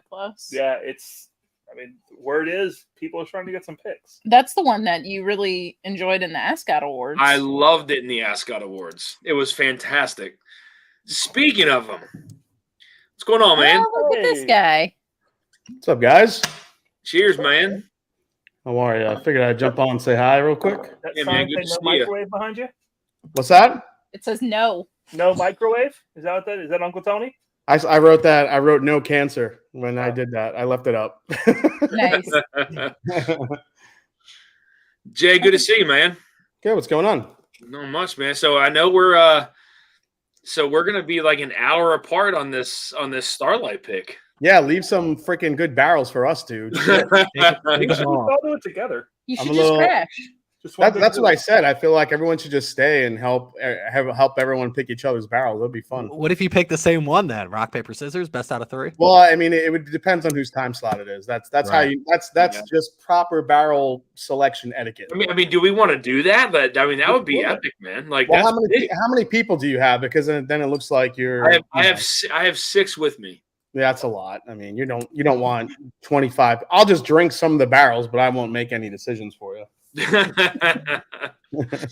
He's going to be talking you out of the barrels that he Yeah. likes. Yeah, This one's dude, trash. Dustin's like, this is good. I'm gonna try it again. I don't care. One more sip. One more sip. Yeah. Sarah says bag balm was the shit for my kid's diaper rash. Never do medicated powder. It's the worst in the rash. Jason looks like he's in his steam room. Yeah, I gotta clean my my. camera. Dan's next pick, chafing legs. Well, that made it worse. That's it, buddy. Oh god. Jason looks like he was in a steam room. Every swipe gets a little bit worse. Copper Wolf, just like Ben Gay in your nether region. Oh god, I can't even imagine. Never did that. But so Jay, you're doing a JT Mellick pick. Yeah, man, nailed it. Got it. Get her done. Damn, when is that happening? September 1st. Okay. Damn. So yeah. So right after Starlight, then. But we're not. Scott and I are not going. We have assembled a team. we have assembled the JT Mellick Avengers to go down there and pick a barrel for us, and God knows where, Louisiana. God knows where. That's a lot. That's a lot of faith. Yeah, so we're picking. We have of course Troy from Yeah. Hop and Don't Watch Him. He's going with because he's done a million picks for his New Orleans bourbon group, so I trust his palate, and I usually like what he likes, and so he's taking him and his buddy are going there, and we have a couple of patrons that are going to be making the drive up there to meet and do the pick, and it was interesting initially because they only do in person, they won't ship samples. And between the Sagamore meetup and then running to Indiana when we get back, I'm like, I'm not hopping on a freaking, one of those swamp boats and heading out to freaking Louisiana to do a pick. I can't do it. It's not that bad. I know. Come on. It's an airboat. I know. I'm just messing. So just with our schedules, it's just too much to line up in one time. So we figured we sent out a group of folks to go do it for us on our behalf. But it was interesting in the beginning. They were like, "Oh, we have a couple barrels you could choose from." I'm like, well, we're not going to send a bunch of people out there if they only have 1 or 2 barrels to choose from. But Yeah. it seems like they're rolling out a couple of their older barrels, so we'll have actually 4 to choose from, which will be good. Nice. Nice. Did you, Jay? Did you get a chance to try that in the Ascot Awards? I can't remember if you did or not. I don't know if we talked about that or not. It was in my sample set, and I loved it. Yes, I agree. I thought it was absolutely fantastic. I mean, definitely stood out from like the rest of the whiskeys, but man, my God, that stuff is fantastic, man. Yeah. For anybody who hasn't tried that JT Malak, I know it's a rice whiskey, but I cannot wait to get this pick for our group. I think everyone's gonna, if they haven't had a chance to try it, I think this year Scott and I have really kind of dug through some really interesting distillers to try to bring picks from, because it's getting harder and harder to get stuff from the big guys. So, why do you think that is as well? So there's a couple reasons. One, not to like get into boring crap, but basically a lot of changes have been made for distribution over the last several years. So you have new people coming in that don't quite understand the value of barrel picks, and also the value of, I guess, longevity and people that have been doing picks for a long time. So you get a new distributor, which means you get a new sales consultant or a sales rep or whoever it may be, and they don't care about your past at all. All they want to do is they want you to sell vodka, barrel aged Fireball, and whatever you can do. So they don't give a shit if you've picked 15 Four Roses in the past. It doesn't matter anymore. Like, you need to sell this before we give you anything. So there's a lot of that going on, which is probably the biggest part of it, unfortunately. And there's just a lot of turnover in whiskey right now with a lot of acquisitions. There's a lot of little acquisitions happening behind the scenes that really don't get headlines, like the Penelope or the Blue Run one. There's a lot of little stuff happening behind the scenes that are causing things to shift. With the fluctuation of more barrels and more bourbon just constantly being made, you have, a lot more of a fluctuation in what's available, and what's ready to be, what's going of age right now. So that's good. That's a good point. It's tough, man. It's just getting, and it seems like all the big distillers, it's getting harder and harder to get stuff from. So a big thanks to Ethan and Katie. They turned us on to Corbin Cash, which is probably one of the best ryes I've ever had. We're getting a single barrel of that soon. We actually teamed up with Jay to do that. We're splitting that barrel. So are you splitting a barrel with Jay too when you go down there for Starlight, or are you doing it with somebody else? No, we're doing our own barrels for. Are you okay? Yeah, okay. We never have an issue moving the Starlights as long as they're interesting, whiskeys. But normally what we'll do is we'll do half barrels a lot. So if you have a barrel that you think you can move half of it, and that's good, maybe we'll split it with you. So okay, yeah, we can figure something. I mean, it'd be even cool, like, if we could just, if you were down there already and we could just kind of tour together, but we'll we could figure something out regardless. But we'll all be down there. It's going to be a good time. That's going to be a fun day. So Win S is in the house. Cheers, man. Good to see you. I know I missed a little bit. Foregate Whiskey Company, Chris is in the house. Cheers, man. Look at this happy crew. Cheers, everyone. Cheers, man. Good to see you. Sorry, Joe Gray's between Dan's thighs and Jason's steamy camera. I need to take a hot shower. I know. I think Joe and Kathy are coming to the meetup. If they are, I can't wait to meet them in person. Yes, they are. I can't wait to meet them. And yes, great people. I could be steamy in person now. How are the final details working out for that with like bottle shares and that kind of stuff? Is that all? I have one more Hail Mary for a bottle share. Okay. Maryland laws suck. So yes, they do. So bring it, hope and pray. So if the last Hail Mary here doesn't work out, then what we're going to ask people to do is, if you're going to bring bottles, be sparingly. Bring what you want to share. Don't sit here and don't be Blake Benson and bring 40,000 bottles wherever. Right. Because we're just not going to be able to hide it that well. I think what we're going to do a thing is, like, if you have a sample, maybe we could possibly go outside. They have a nice open area at the hotel. Maybe we could bring out some like sample pours or whatever we can do, or even like do kind of which I've seen before, is everyone room hop from hotel room to hotel room and just, try some different stuff without being too loud or obnoxious, but you know how that goes. But just at any place in Maryland, if you have a bar, and that's most places, you have the whiskey has to be supplied by the state. You can't bring anything in no matter what. So, and there's just no way to get, like, nobody was willing to break any rules or laws. Even actual bars we looked into, and obviously they want you to buy their whiskey, but even with whiskey already in there and like a pouring fee, they still won't do it because it's not supplied by the state. They could lose their license. And had no idea it was going to be that difficult, unfortunately. So You mean you don't want a $50 Elmer pour? yeah, hopefully that doesn't happen again. But I have a select bunch of maybe like 9 or 10 bottles, and I'm bringing for people to try and drink, and so we'll see what happens as far as that. But like I said, I got one more ace in the hole. Hopefully it works out. If it doesn't, we'll see what happens. But was Old Line a no-go? Old Line's coming, man. Are they really? Yeah, Old Line is coming. Actually, I have the list of. I mean, as far as like using their property, was that a no-go? Yeah, I can't do that either. But Old Line, Baltimore, Spirit Company, and 10th Ward will all be at the event on Saturday. That's and awesome. Not only that, but you can not only sample their whiskey, but you could buy bottles. They'll sell you bottles there. Oh, okay. You can't crack them open on the farm, but you can buy as many as you want if you want. So nice. Yeah, and then Friday night I just worked out the details last week that so the first drink's on us. Anything else you want to try, we just have like discounted pours.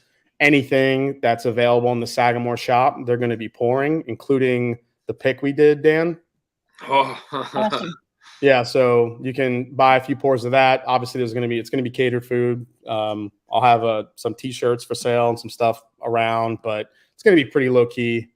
And yeah, we can't wait. We'll have live music, so it's going to be a really fun night just to kind of meet everybody and hang out. But everybody that bought the full price ticket will get their bottle Friday night. You can't open it there, but you could certainly drink it at the bar. Yeah. So, yeah. Yeah, there's a lot. I might have bought my wife a ticket just to get 2 bottles. I might have bought my wife a ticket. You're going to be there, Chris? Yeah, I'll be there. Yep. Yeah. Oh, awesome, man! Can't wait to meet you. That's awesome. Mm-hmm. Did not know. Yeah, we have it's some close cool... enough. It was one of those things where it was just like, it's a 2-hour drive for me. There was no reason to not. Oh, that's a lot closer than I thought, man. I thought you were. I looked it up the other night. I'm assuming traffic probably, but we're gonna try and leave it like. The baby goes down for a nap at like 12 o'clock. So we're going to try and leave at like 12:30, be down there by like 2:30 on Friday. Yep.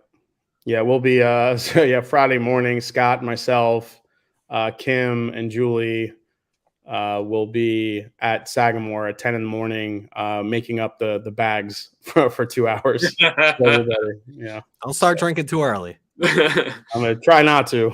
Any word on Tracy, if he's going to go or not? Tracy's definitely coming, and he's actually my last Hail Mary for a bottle share. He's got some things he's trying to do to maybe help pull one off for us. So we'll see how it goes. Okay. That would be awesome. We'll go to the Under Armour field, I guess, huh? Yeah, go to a football field. Yeah, we'll just go to Kevin. Gotta pop some trunks out back of the hotel. I think everybody will be all right with that. Yeah, we'll just go to Kevin Plank's house. Yes, hell yeah. He's not home. Yeah, he's definitely not home. So we'll see. We'll see what happens. I don't know how it's going to go, but if the bottle share happens to work out Friday night, that would be amazing. But if it doesn't, and we just kind of have to stay around the hotel, I think everyone's hopefully smart enough to do it discreetly, and we could have some good pours with everybody. But even if it's not the bottle share, I kind of wanted at least Saturday we'll all be together and at the farm and just hanging out, and there'll be plenty of pours there. So are they the cigar roller? Are they still there? Oh hell yeah! Hell yeah. Okay, that's cool. And we'll also have a full 3-piece band playing live music for everybody. And don't forget about the hay rides. Hell yeah! I'll take it. Yeah, man. Yeah, they're doing tours on the track. They'll be taking everyone around the track to see the entire farm. So everyone will get to see the indoor racetrack built by the Vanderbilts. Yes. They'll see the Under Armour racetrack. they'll see the barrel houses and some other stuff. So yeah, And it's cool. I know when Jason, Scott, and I went down to Sagamore with Brian. So on the outdoor racetrack, you'll see all these like little colorful kind of like pieces all the way around, and apparently it's like the unused, or what was it? Was it the donated or unused jersey? It's torn up Under Armour shirts because basically you need to put a synthetic material in the dirt for the horses to run and get traction. So Kevin Plank was like, well, let's tear up a bunch of Under Armour shirts and throw it in there. So when you look closely at the track, you saw all these different multicolored pieces of cloth. Like, what the hell is that? Why does the track look like a bowl of Fruity Pebbles? And it's actually Under Armour shirt. That's funny. It's beautiful property, though. I mean, it really is. It's huge. It's a perfect place we thought it was perfect to have the event. Yeah, unfortunately, the rules are a little tough, but there'll be plenty of whiskey pours, and you guys can try some stuff from not only Sagamore, but also the other 3 distillers. You can buy bottles if you want, and we'll have water, we'll have some lawn games and live music. So it'll just be a cool chill day. I think it's the perfect amount of people for our first meetup, which is we're at like 120 people right now, and I think that's like perfect right now. So yeah, that's a good bit. Yeah, it's a good bit, and I think we'll have a lot of lessons learned here for the next one. I think the next one next year, I'm already in talks with Bardstown Bourbon Company doing it there. Oh shit! Yeah. Uh-oh. Yeah. Open up the Dusty room. Here comes Dusty. Oh God. Oh man. Maybe not too much. Not $200. Not too much. So Bourbon Bill says, I'm excited to see everyone at Sagamore. So he's going. I know Kathy Graves and Joe Graves are going. The Turks are going. Chris from Bourbon of the Week is going. Yeah, Jeffrey Wack is going. With Jeffrey and Dana are going. They'll be there. Yeah. Nate Cox. Nate Cox is going to be there. I'm supposed to be at BWI around 12:30. Yeah. Whiskey Row is going to be there as well. Are they? Oh, okay. So all right, yeah. They the Graves actually just got done hanging out with them just the other day. So yeah, they're going to be there. Trying to think of any other. Ugly with a $10 super chat says, I guess I'll get into. Sorry, everybody. Cheers, man. Oh yeah. Appreciate that. Appreciate the super chat, man. Thank you. Again, so for tonight, guys, it's a sample pack of K. Luke, the batch 5, the batch 4, and then the toasted rye. Dusty, how was the toasted rye? It's good. I mean, as far as was it worth it? It may not be worth it. I mean, to be honest with you, like the batch 4 bourbon is probably the best one that I've had, by far. Yeah. Toasted rye is good. Is it worth the money? It's hard to say. So I think that's interesting about K. Luke, though. So like we had batch 1 and batch 2, and you can definitely see a progression, right? From 1 to 2 to 3 to 4, now to 5. They've all gotten better. So it'll be interesting to see if that's the same way with the toasted, right? Are they trying to get their sea legs and gonna get there quickly? Yeah, I agree, Kate. It's tough with toasteds. You have to, and again, I don't know the process as far as like what. I don't know. Does it say like what cooperage they use to do the toast, or is any of that information? Do we know, or not at all?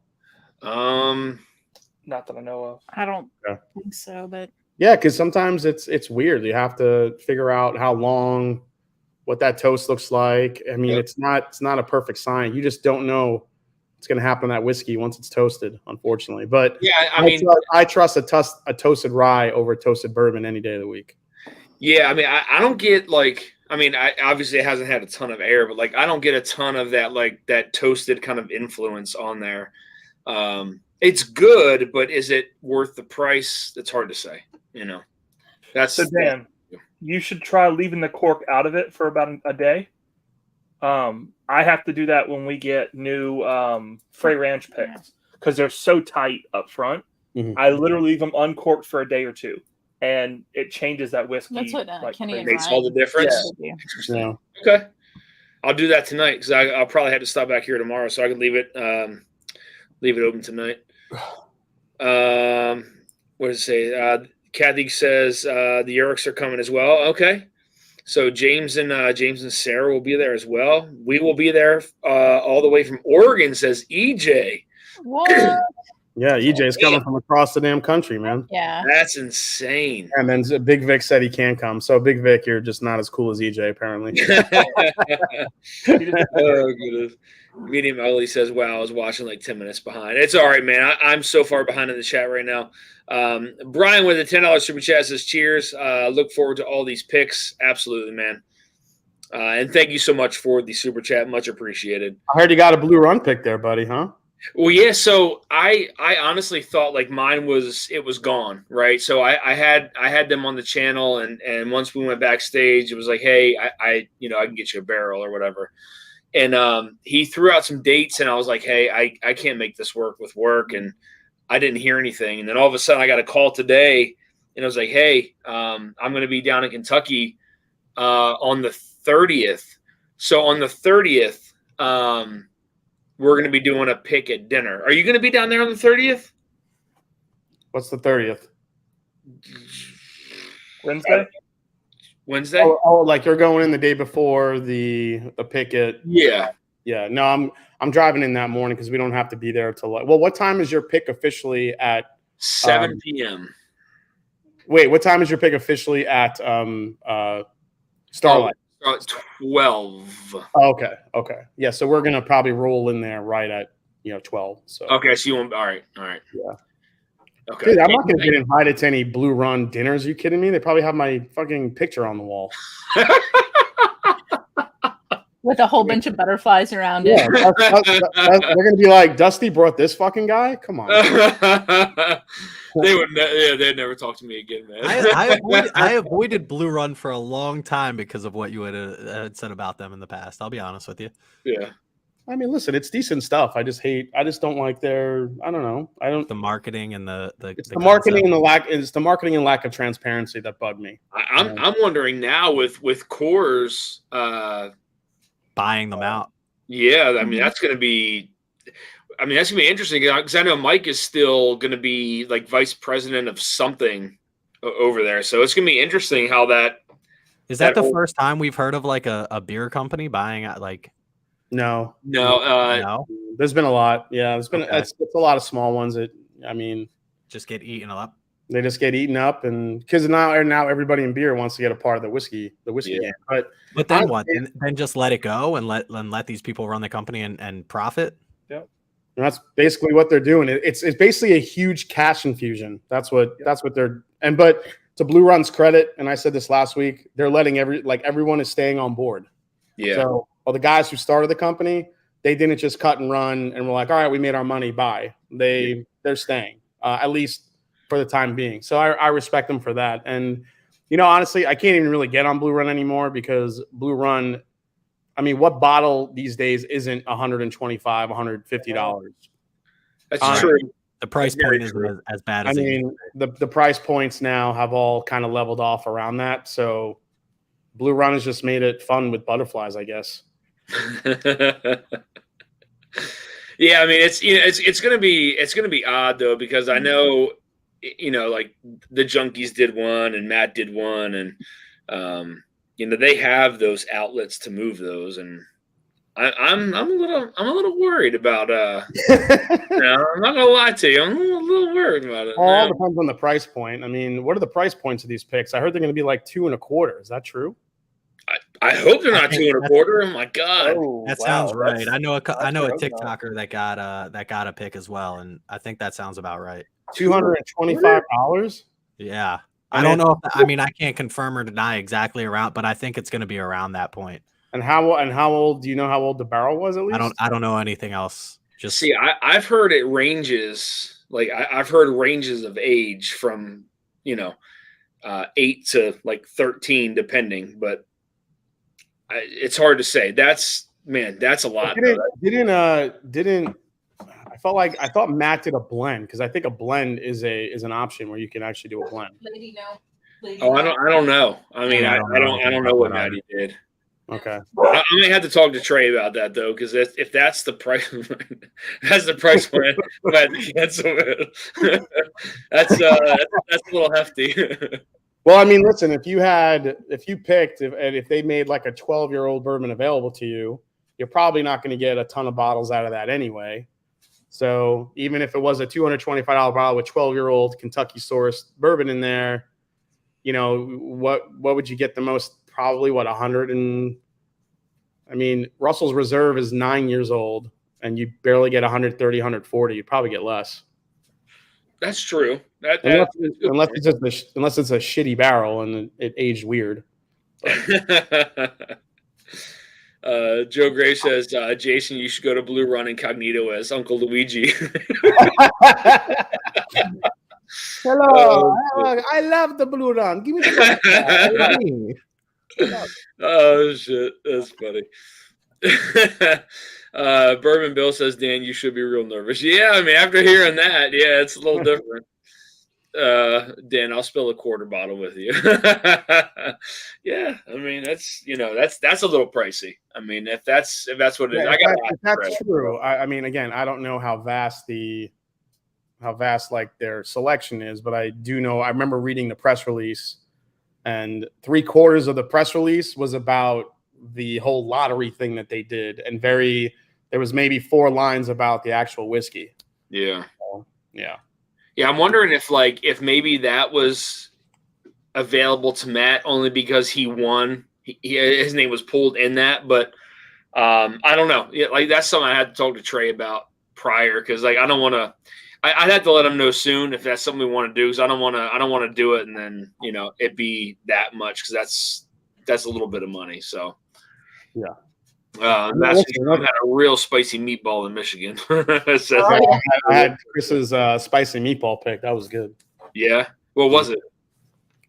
Actually, do you guys remember what it was? I think it was like somewhere 19, maybe 72 Old Fits, somewhere in that range, like 69, 70, somewhere around there. No, I thought it was that other bottle he had. He's talking about the 157 proof Canadian. Oh, from three chord, like the 26 year. Yes, that one. But I thought the spicy meatball was you did the video of the spicy meatball for the Old Fits though. Yeah, Chris says it's the Old Fits. Yeah, 1968 Old Fits. Oh yeah, 1968 12-year Old Fits. Yeah, that thing was so good. We didn't bob a bit at that point, Jason. It's okay. Yeah, we had a few by then. Yeah, that whole like the last hour of that night's a blur. I don't know what happened. Yeah. I gotta try to go there next year if I can, man. But that's 157.6, 28.5-year Aberana finish. What does it say? Light whiskey. Oh, light whiskey. Okay. Yeah, it was delicious for Amberana finish. Yeah, for an Amberana, it was really nice actually. I don't know if it's just it was good. It had to be the age and the proof. Yeah, I think the age and the proof somehow penetrated the Amberana a little bit. Because Amberana is tough to like overcome that finish. So. There was Joe Graves says spicy butterfly meatballs. That's his stage name. Drifter says, just got to rub some cold mud on those meatballs. That's right. I'm telling you, man. I'm telling you, you get that chafing. You got to rub some cold mud on them. Cold mud. I promise you. Dusty Dan's answer for everything. Rub cold mud. Oh my God, Dusty, that drink's hot. He's like, rub some cold mud on that shit. You guys saw this thing, right? That I held up here. Look at this thing, man. Hold on. Oh, I saw the flag. Yeah. Who made that for you? This guy. So Paul P in the chat. I don't even know his last name. But Eric Gunderson got it made. Mm-hmm. But Paul P did it. Dude, that thing is sick. Yeah. Yeah, you got to be fancy, Dan. Paul P. It was commissioned from Paul P. by Eric Gunderson. Is it wood or is it aluminum? Is it wood? It's wood. Yeah. What's it weigh? About 25 pounds? No, like maybe less than 10. Okay. Yeah. I mean, it's beautiful, man. It's gorgeous. Yeah, it's gorgeous. Dude, you should bring that to the meetup and have folks sign it. That would be sick. Sign the back. Ooh. That's a good idea. Ooh, I don't know if you'd want the front or the back sign, but I mean, I don't know if I want to do the front. I don't want to. No, you could sign. Yeah, what's on the back of it? It's just it's just slap black. With I know Eric signed it. Oh yeah, so yeah, I could have everyone sign the back of that shit. That'd be pretty cool. That is a really good idea. I might do gotta that. get some That's white an awesome pens. idea. I didn't even think about that. Yeah, bring it Friday night. We'll put it on the table near like where the shirts and stuff are. We'll just put, sign it. That's awesome. I might do that, man. That's really cool. It's just, I mean, it was an awesome surprise. I'll say that. So Paul P says his last name is Piotrowski. Now you know why I'll go by Paul P. Well, Paul P. I mean, again, man, that's greatly appreciated. Thank you. Again, I mean, things like that, man. I'm not used to that, so PC Paul, that was your opportunity to make up like a badass like P last name. Like Paul Phoenix or something. I don't know, something crazy. That's a porn star name, man. Paul Phoenix. Yeah. He always rises again. But he goes, I don't know. Maybe it is. Like Joe Graves is trying to get you a butterfly made. Yeah. Mark Royland with a $10 super chat. Mark, thank you so much, man. You are in it to win it. Again, there's a lot of nice samples in the giveaway tonight. So Joe Graves is gonna have a giant butterfly made for me, you jerk. Hey, listen, Joe. I'm just letting you know, if you make that happen, my girlfriend Kim she's the bouncer at Sagamore. I'm telling you, I'll tell her not to let you in. Kathy, gotta be on the list. You gotta be on the list. That's funny. She's gonna be the bouncer, you say? Yeah, her and Julie are gonna be checking, IDs and stuff and giving out the bags for those who. Oh, you have to be 21? No. Just to make sure that the name matches who bought a ticket. That's all. Right. Yeah. God, I gotta make sure I print mine out. I'm bad with that kind of shit, man. Well, I know who you are. I could pretty much say, yeah, that's Dusty Dan. It's your. It's crazy, man. I've never met your girlfriend before. Yeah. She's so sweet. Yeah, or Scott's wife. I haven't met Scott's wife either. They're both well, yeah. Sadly, they just put down Brewer. I don't know if you heard about that. So I think they're still trying to. They're still trying to realize that they'd actually go to places together now. So yeah, I mean, for the longest time, they always, tagged along with with Brewer, but yeah. So her and Julie will be kind of helping us with the, getting people in, giving out the bags, making sure people get your lanyards, your tags, everything, and that's it. So yeah, beautiful. Yeah. That's gonna be a really good time, man. I'm looking forward to it. I'm excited. This is my first ever. I'm gonna catch an Uber. So you're gonna what? I'm catching an Uber. Oh, for sure, you're gonna catch an Uber. Absolutely. If Kim wasn't coming, if Kim wasn't coming, Dusty, I'd tell you to come spoon with me in my room again. Dude, you're the best spooner out there, man. You kept me so warm. I do run hot. Just keep the cold mud around for the time.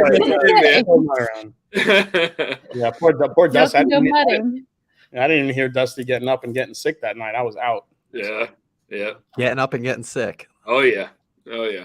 That's cool. That's cool that a lot of people are coming. Yeah, we're really excited for it. It's been a lot of work the last 6 months. So I know Scott was sick that night too. I think you're the only one who wasn't, right? I didn't get sick until I got to the airport. Then I felt what was wrong. Yeah, I don't know what happened. He swears it was. I can only imagine what it was. Well, the theory is that we all smoked bad cigars. Yeah. Like moldy cigars. We think that's what made us so sick because we didn't really drink that much. If you think about it, we were kind of like Brian Tracy had us bouncing around everywhere. So, we went to one bar and had a pour of something unless someone was trying to put a date drug in our drinks. I have no idea what it was. Two of you were spooning at the end of the night. Who knows? Who knows what was going on? That's true. You got the old butterfly net, huh? Hey, that should be one of the names of your Starlight pick, Dan. Call it the Rash Mud. The Rash Mud. Yeah. It'll sell very quick. The port finished. Port finished Rash Mud. Eric Gunner just says, I appreciate our veterans, active duty men and women. Absolutely. With Paul's help is a way of saying thank you for your service. Kathy says we can stop with the mud and stream talk. Roger Randall says new product line, Dusty Dan's Rash Mud. That's it, man. Yeah. Oh goodness, it's a real story. Putting mud on the chafing spots, man. It's real. It happened. It happened. It happened. These things happen. It's real. We should it'd be fun to do like a really big mass. I know it's be hard to put together, but like a YouTube channel pick, like a lot of people. Problem is who would you go to do it? Right. So if all of us on screen decide to do it, and then there'd be no way that you'd get every channel to agree on one barrel. It would have to be multiples. Yeah. Man, that'd be so much fun, though. God, that would be so much fun. It would be hard to orchestrate, though, because that's a lot of people to put together. Oh yeah, for sure. But it would be a shit ton of fun, though. That would be a lot of fun. Yeah, if you did like a lot of I don't know, get a bunch of channels, everybody picked, a few barrels. We had maybe 4 or 5 from that time. Then everybody can, kind of get what they want. That'd probably be the best way to do it. I don't see like everybody voting on one barrel unless it's a drastic, like, hell yeah, this is the exact barrel. So yeah. And then distribution, because there's so many channels with so many distribution networks. It's like who gets what to sell to who. Yeah, I mean, we would probably pick the one that could, ship everywhere. Right. It's that one. Even that now is a little bit tricky, just because there's states still like dropping out of shipping areas, unfortunately. So, see, that's just crazy to me. I know when Katie and Ethan were saying like, why is there a down bubble over his head? How did that happen? Yeah, I was like, why is there thumbs down on Ethan's head? That was so weird. I didn't even see that until now. You didn't see that?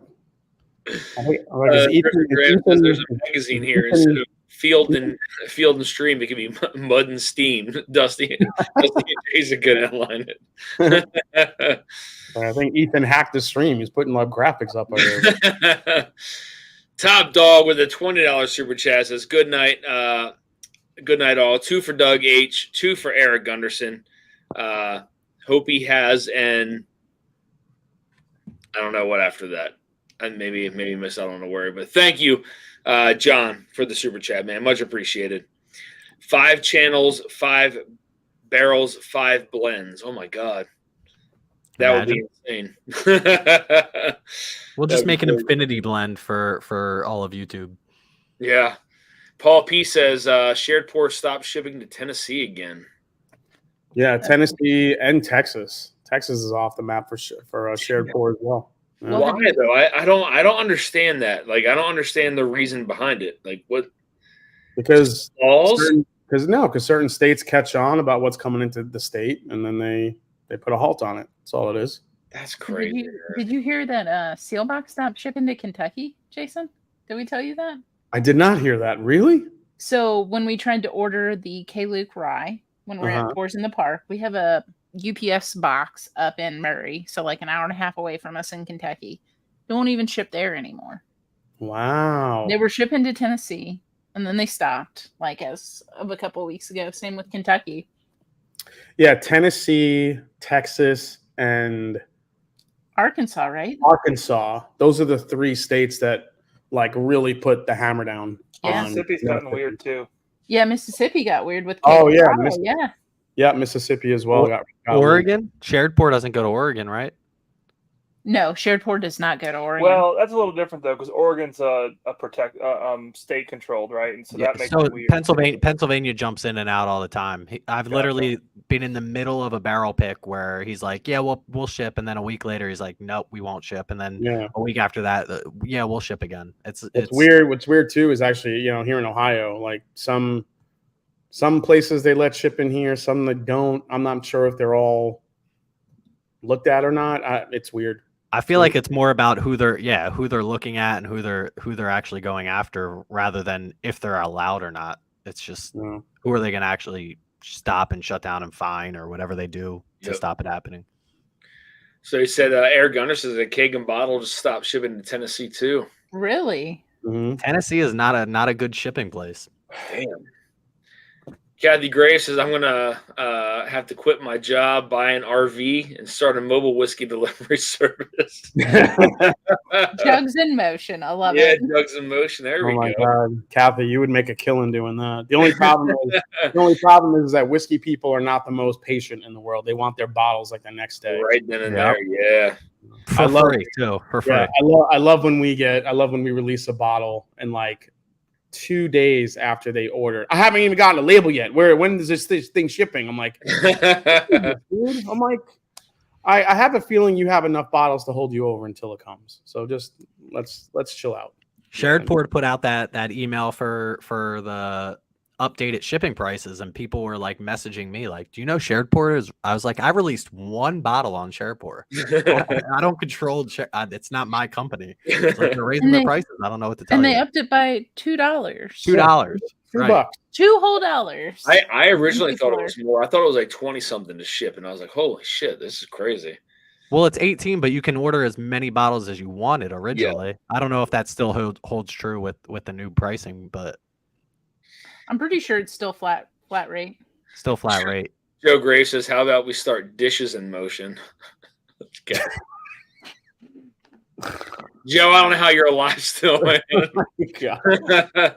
Even though it's a shithole, pretty much everyone ships to Nebraska. It's almost like they're trying to keep us drunk so we forget about we're in Nebraska. Bottle Omaha, Scott. In North Carolina. Yeah, my delivery service would probably be cheaper than most shipping. That's crazy. You just poured a throwback, Jason. Oh my gosh! The original. Oh man, I didn't grab that. That's the OG. We're actually doing not tomorrow, but next week. We have the new batch of donuts we're going to be picking. So still working on our baker's dozen. We're still working on it. We have. So they sent us the oldest casks that they have right now in 53-gallon barrels. So we're looking at 8 and 9 year old rye and 8 and 9 year old bourbons. So wow, yeah. So I haven't even opened the box yet, but I'm expecting them to be like black based on the other stuff. Based on the 5 and 6 year blood orange brownie and raspberry chocolate and that one, the Bugaboo. Yeah. I mean, they're so good. So we'll see. We'll probably get one of each again, or none of the ryes are better than some of the other ones we've had. It's going to be hard to top that blood orange brownie. So that blood orange brownie was fantastic, man.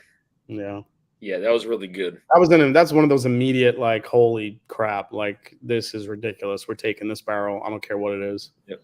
So Copper Wolf says they also have a discount code until the end of the year. Who's that? I don't know who that is. I don't know if he's talking about Third Pour or is he talking about Sealbox? I'm not sure. Mark Emmenecker, cheers, man. I didn't even know you were in chat. Cheers, dude. Good to see you. Sarah says, I'll go throw him in your pool. Joe, I'll start recording so we can post it on Whiskey Pimp's page. There we go. So guys, we can go ahead and start this giveaway. What time is it? What time we got? 10:08. We'll run it at 10:15. So we'll run the giveaway at 10:15. Again, a sample pack of K. Luke, a barrel batch 35 sample, 2 samples of the new Old Quaker I just picked up, 2 samples of an 8-year Kentucky Tavern that I have yet to sample out, a sample of the Old Crow Chessman from 1969, and one of the custom Glencairns that I have. So damn, dude. That is a haul. Yes, it is. It is a giveaway. It's I don't know. I like to spread the wealth. So All right, we can expect all these bottles to be at Sagamore Weekend. I'm only kidding. There will definitely be some bottles at Sagamore Weekend. So yeah. Are you bringing the backpack, Dan? I'm bringing the backpack. I may have to bring a duffel bag actually. So I may have to bring a duffel. I love the backpack when it comes out. The backpack is awesome. You never know who's gonna pull out of there. It's like I don't know. It's like when Steve Jobs at Apple used to do those keynotes, and then at the end he would just goes one more thing, and then that's Dan, and then he whips out like a 19, like something distilled in 1817, like this shit was made in George Washington's backyard. Nobody has this. He just told it himself. Yeah. Yeah, I'll definitely have at least a backpack, if not a duffel bag of some stuff. So yeah. So Copper Wolf So- did confirm Shared Pour does have a discount code until the end of the year. Oh, Oh shit! What's the discount code? I know, right? Yeah. Save now. JG says ECBP A123 is so good. I agree. That is a fantastic batch of ECBP. Yeah. James Eric, I've lost all control. We take the most expensive whiskey on the road with us. Kathy Graves, I have no doubt. No bottles under 150. We don't need no swill. Yeah, we're gonna we're bringing we always bring to Starlight. We always bring Sunday evening scotch, Mike, because Yep. he's always there and he knows all the barrels that are hitting. He told me that there's a couple of I always forget how to pronounce it, and you could correct me, Ethan or Kate, if you've heard how to Tokai. Is it a Tokai barrel? Yeah, the Tokai finish. Yeah, they had a couple Tokai barrels that were like not quite ready, but they could be ready by the time we all get there. So Ooh. I don't know if Andrew will have that in the portfolio for us to try, but that might be a cool one. But yeah, he was saying they had some unique stuff that wasn't quite ready the last time he was there, but he knows what they're cooking up over there. So Nice. I always like to bring Mike along because he's like the Starlight Whisperer. He knows exactly what's hitting and what's not. Nice. So are they gonna have? Has Mike said if they're gonna have any more of like the Rockstar style bourbons? Do not know. He doesn't. He said that the Rockstar was kind of an outlier. He doesn't know if there's going to be anything that good as far as just a straight bourbon. He said the last straight bourbons he's had out of the Rick House did not taste like that. The Rockstar is fantastic, man. Yeah, I think the Rockstar was a little bit of an outlier. I mean, who knows? Maybe there is something else aging, but I don't know. You just never know with Andrew, man. He could roll out some gems. There's some stuff in there.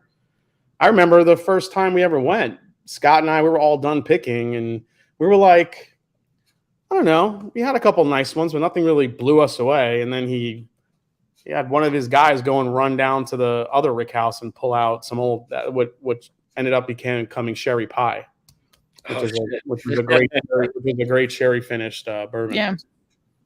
And we're like, oh, that one's good. We'll do that one. So, but they have double oaks, they have toasteds. Are you looking to try to get a cigar blunt, like the cigar batch with like the Amburana, or no? No, I really don't want to do Amburana finish. I am. Maybe. I mean, again, if it blows us away, that's fine. It's really up to like all of us. But I don't. I mean, I'm. No, yeah, I get it. But I know there's a lot of crazy. They had one of their first blueberry port finished bourbons that I freaking loved. Mm-hmm. I would love to try a blueberry port finished rye. I don't even know if they have it. Look at Ethan. Ethan's like, yeah. Yeah. Ethan stroking his beard like, yes. I think Nate sent us a blueberry port finished bourbon, if I'm not mistaken. Yeah, I think so. Yeah, I don't know if they have done it to a rye yet, but if they do have that brewing, I'm gonna want to taste that. Oh, heck yeah. Mark Emenecker with a $10 super chat says, I'll take my chances for what? I don't know. Cheers. Cheers, man. I appreciate that, man. Dusty will need a rolling suitcase. Well, we'll see. I'll definitely have a backpack or a duffel bag full of some stuff. Just so you know, Dusty, if you come out and you're like, we picked a blueberry port rye, I'm going to beat your ass. Well, hopefully, I mean, maybe you'll get a chance to taste some of this. So, hearing behind the barrels, like, what you pick? Yeah. Yeah, they'll be like, nope, you can't have that one. Mike will be like, he picked the blueberry rye. Yeah. You got the blueberry rye. Yeah. Most of their brandy finishes are just great, right? Whether it's a port, a brandy, whatever they're doing, right? This is a Pursuit series. That was our first intro to Starlight. Yeah, it's the first Starlight we ever had. Wasn't even a Starlight label, but it's bourbon and apple brandy, and it's just so freaking good. That's a good call. A lot of the brandy finishes were, you know what, they had a really nice cognac one that was there that we tried, but we just felt like it just wasn't quite there yet. But we knew that had some real good potential to be something really outstanding. It just wasn't ready yet. We thought the Rockstar had some sort of brandy secondary finish on it because it's so fruit forward and sweet. Yes. So when we did it blind, we're like, oh, that's the cognac finish. We'll definitely get that one. He goes, nope. He goes, that's the first barrel you try. I'm like, are you serious? That's nuts. Oh, that thing is so good, man. Independent Joe with a $5 super chat. Cheers, man. So I got 5 on it. Cheers. Appreciate that, man. Oh, the discount code is Time Machine for sure. Time Machine. Katie Turk says, I have members of Jugs in Motion, Whiskey Mountains, and Christine Vasco. So we're in good company. I love those ladies. They're so fun. Discount code is Time Machine. Okay. I got to remember that. Hold on. I got to take a picture of that shit because I'll forget. I'll text you, Dan. Okay. Is it, so it's, I guess it's capital T, capital M, I imagine. That's how I have it. I put it down. So Adam Sheldon's in the house. What's going on, man? Adam Sheldon. Adam, hop on this chat, dude. Come on. I know you're ready. What's up, you legend? I think he still has an hour before work finishes, though. Oh, is it? I thought he said, was it 10 Central? 10 Central. That makes sense. Yep. Was just drinking Paul P says was just drinking Rockstar last weekend. That stuff is so good. I've been savoring that bottle for so long. I'll probably bring. That's one of the bottles I'm going to probably bring because I don't think a lot of people have tried that one yet. So I'm gonna. I think that was one of those bottles that people didn't realize how good it was until they tried it because everybody went for the finishes immediately, and then they tried the Rockstar. They were like, "Holy shit!" And then they went back and they all sold out like after 2 weeks. Yeah, the Rockstars. I'm so glad I grabbed that. Mark Royland with a $10 super chat. How is the ECBP B523? I just picked up a bottle. I don't think you want my opinion on that one, but I don't know if anybody else can speak on the B523 on here. I don't know. Was that the really shitty one?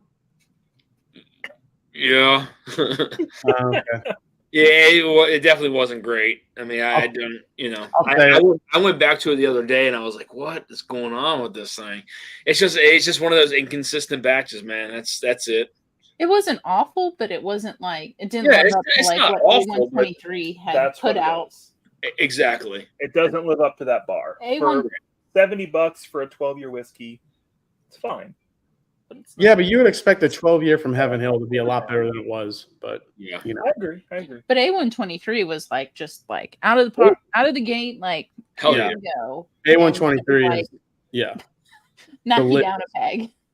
Yeah. A1 Ugly says, I can't wait to crack that 1932 Mount Vernon rye and the Chessman sample, the first and only Dusties I've ever had. Yes, sir. I'm bringing my Wild Turkey Tradition. What? I haven't cracked open yet. I'm going to bring that for the occasion. Oh, shit. Okay. So I gotta make sure I bring some stuff, man. I'll bring my backpack, maybe a duffel bag too. We'll see. I'm bringing my Wild Turkey Tradition. Yeah, probably the Rockstar. I'm bringing. Yeah, I mean, if you don't bring your Rockstar, I'll bring mine. So. Well, I'll definitely bring in mine. I'm bringing the Modern Dusty for people to try that one, but I think Adam was bringing his maybe. So yeah, I'm bringing a bunch of stuff. I think so. Bourbon says, "Can we try that? No. Can we pick that? No. Can we taste something? No." Just talking about the tier discount system. is Time Machine. Okay, yeah. The tier system at Starlight. Yeah, it seemed like he was with somebody who hadn't done a lot of picks there, so he was pretty. Yeah, I mean that's what they do if you've done multiple picks with them in the because like the first time we went, we knew at the time, many moons ago, everybody wanted that cigar batch, the Amburana, before everybody was doing it, and then they were like, nah, we don't really have those ready for you yet, but next year, if you come back and these sell well, we'll do an Amburana. And then by that time, we didn't want the Amburana. So yeah. Yeah. But I mean, what they rolled out for y'all the first year was killer. That double oak is fantastic. The Sherry Pie is. Yeah. I really thank them, for going and running because they didn't have to do that. They didn't have to go to another rick house and pull that sherry finish for us. They could have said, no, screw you. This is what you're picking from. You know what I mean? So is Adam Mike Sheldon do says another he's pick? bringing a Dusty to kill. Oh shit. Oh, to I think to the pick. Okay. I know what Dusty he's bringing. I won't say it. You know what he's bringing? I do. All right. Ben says, the Starlight tiered system. I mean, I imagine with Jay West, there's probably that probably doesn't exist. Right? I mean, no, with Jay, if we were Jay, they'll open up the portfolio for you. All right. So, I mean, that's what he had said. I mean, it's basically Jay has a lot of clout, so he could definitely get some stuff open. But again, I mean, it's Starlight. You got to remember, we're not looking at super ultra age stuff. You're just trying to find the best representation, whether it be a finish, whether it be something straight of what they got. So, yeah. I mean, some of the finishes, that's the only thing that you have to see, because like they may have like some, I don't know, some crazy, I don't know, that's a champagne finish thing we're trying to do. And if that's not ready yet, they're not going to open that for anyone. They're just going to say, oh, no, that's not ready yet. We're just, so you'll see a lot of stuff in there just kind of written on the barrels, like, holy shit. And then there's like different color barrels. You'll see old sherry barrels. You'll see some old port. You'll see just a lot of funky stuff. And you just don't know what they're working on. And either it's available or it's not. The one thing I hope they do, at least like since it's like your first time picking at Starlight, Dan, is like show you the expressions of barrels that they get just for their regular bourbon. The three different. The Kelvin, the Independent Stave, and then the little bitty one that I always forget the name of. But like how they all are vastly different. What is that? Shit. Yeah, same here, Jason. We get it every time. That was the barrel. That was the barrel that was made for our double oaked. It's that company. Yep. So it's Kelvin, Independent Stave Company, and then another one. One very small. Yeah. Yeah, it's like cooperage. How the hell I can never remember the name. It's a weird name. Cheers, Darrell. Good to see you, bud. You want to hop on? You're more than welcome, man. But I hope they do that, because it shows kind of what their just regular bourbons can do in different barrels. Yeah.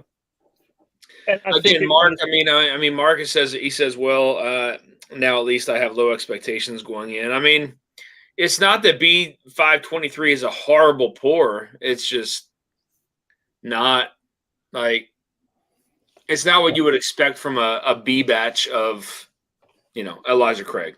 I always tell people if you're drinking B523 on its own, it's probably not going to be too bad. But the minute you put it up against another B from even last year, the year before, you're going to find out how flat it is. Yeah.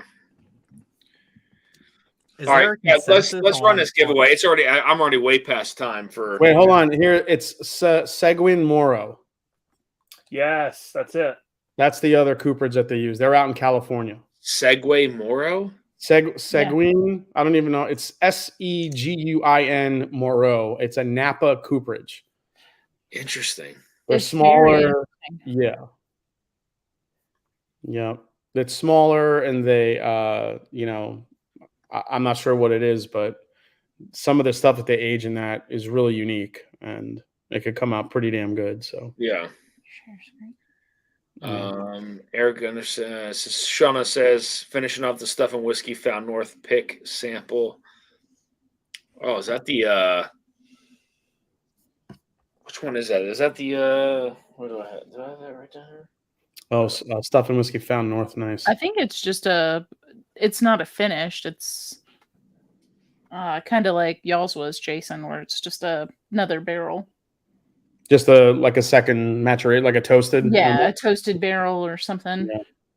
Yeah, I had somebody sent me a sample of their Found North. It was a finished pick, and it was delicious. But when we had that as our one of our choices, they were not ready yet. So that's why we went with the toasted one. Do you think y'all will get another? You guys tried the Found North Batch 7 at all? Anybody? You have said it's delicious, and we could not pull the trigger. No. This bottle is so good. Wait, is that one of their newest releases? Yes. Yeah, you know what happened? Every time they send me bottles, Found North, they send it to the wrong address, and somebody picked them up. What? Yeah, literally down the road in my subdivision, there's another group of like little apartments and stuff. And This guy's just living the freaking the dream bottles, over there. the bottles always end up at that front door. They took a photo. I knew exactly where that door was. I walked down there. Bottles were gone. Somebody got them, and they're probably drunk on them right now. Dude, fucking kick that fucking door down. Nah, that guy's in there making a YouTube video right now. Like, you guys should try. I just keep getting random whiskey at my front door. Hey, that's a boss move. Getting whiskey to your door is a boss move. Just saying. Yeah. All right, guys. I'm gonna jump off while you do the giveaways. I'll talk to you guys soon. All right, Jay. Thanks for having on, man. I'll talk to you soon. Cheers, Jason. Cheers, guys. All right, so let's do this giveaway, guys. So, Dan, we can do a giveaway one of two ways. So we can do numbers like we normally do, or I've been working on a wheel that doesn't have all the ads and all the annoying shit that people have, right? But also that you can I can do it and share it with you. So if you want to try it that way, I just shared the link in private chat. You can pull it up and share your screen and do it that way too. Let's do that. Let's do the private chat. I know a lot of people like to see it, Yes. Let's see here how this is going to work. Can you guys see that or no? Not yet. Not yet. I think once you share it, you got to click it at the bottom. Like it's a person coming in. Can you present? I don't see a way to share it. I think at the bottom it's present on your screen. I see. Present, share screen, and then wherever that link sent you. All right, so hold on. Let's see here. All right, so present, share screen, share screen.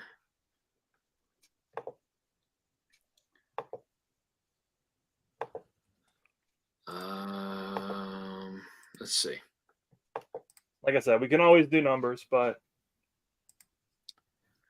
so then if you open that other tab, maybe. Now go to wheel. Go to wheel on that tab. Yeah. There you go. You got it? Yeah. Okay, cool. So then I think you got to randomize it a couple times. So yeah, you can hit the randomize button. It'll randomize it all up, and then just hit spin. All right. So this is going to be for the sample pack of K-Luke. We'll start with that. And we are going to go ahead and spin the wheel. Here we go, guys. Sample pack of K-Luke coming in hot. Going to Copper Wolf. I want to respin. Congrats, Ryan. You win the sample pack of the K-Luke batch 4, batch 5, and the rye. Congrats, Ryan. Yeah, cheers. What you got to do? Remove entry or just remove entry? It's up to you. So if you want to spin it again, if you hit remove entry, it'll remove that one entry, not the whole person, right? Okay. And it'll go ahead and click again, or you can just hit remove entry and randomize and hit spin and do your thing. All right. So next we're going to go ahead and do the sample of the barrel batch 35. Here we go. Spin it to win it. Throw my pen. Who was it? Brian. Okay. I don't have Brian's last name, but Brian, I know who that is. Brian wins the sample of the barrel batch 35. Congratulations, my friend. You win the sample of the barrel batch 35. Chris, what did you think of that barrel batch 35? I loved it. I blinded it against 34 and 33, and it won strictly on taste. It actually won. Really? All right, now I got to do it now, man. I thought it was going to be 33, 35, 34, and it ended up 35, 33, 34. Damn, that's crazy. All right. So we're going to go ahead and do a sample of the Old Quaker. Again, this was distilled out of Indiana. It is I'm pretty sure it's pre-Shinley owned. So this is definitely a much older Old Quaker. So for the first sample, here we go. Spinning. First winner is. And I got these written down for you, Dan. You don't have to worry about it. Oh, thank you. Okay, Doug H. Doug H wins the first sample of the Old Quaker. I think Doug gave his sample away, though, to somebody. So those were the ones that Top Dog bought for Doug, because Doug bought them for Top Dog. All right, gotcha. Okay. All right, that works. Congratulations, Doug. Winning the sample of the Old Quaker. So we're going to go ahead and spin it again. This is for another sample of the Old Quaker.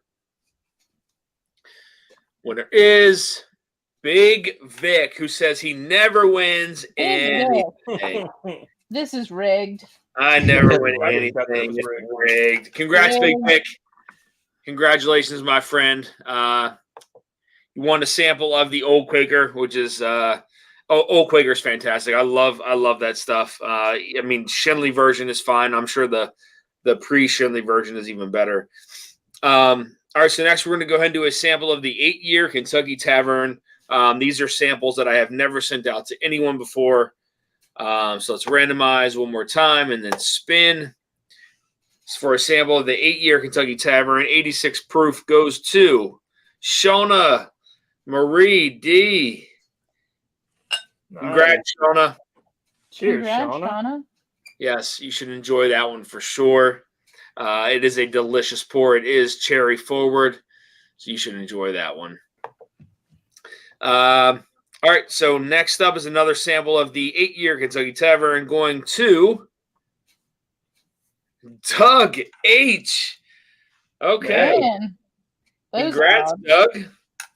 So Doug wins the sample of the Old Quaker and the 8-year Kentucky Tavern. Congratulations, my friend. All right, so we're going to go ahead and do the sample of the Old Crow Chessman from 1969, 86 proof, an unbelievable pour. Who's it go to?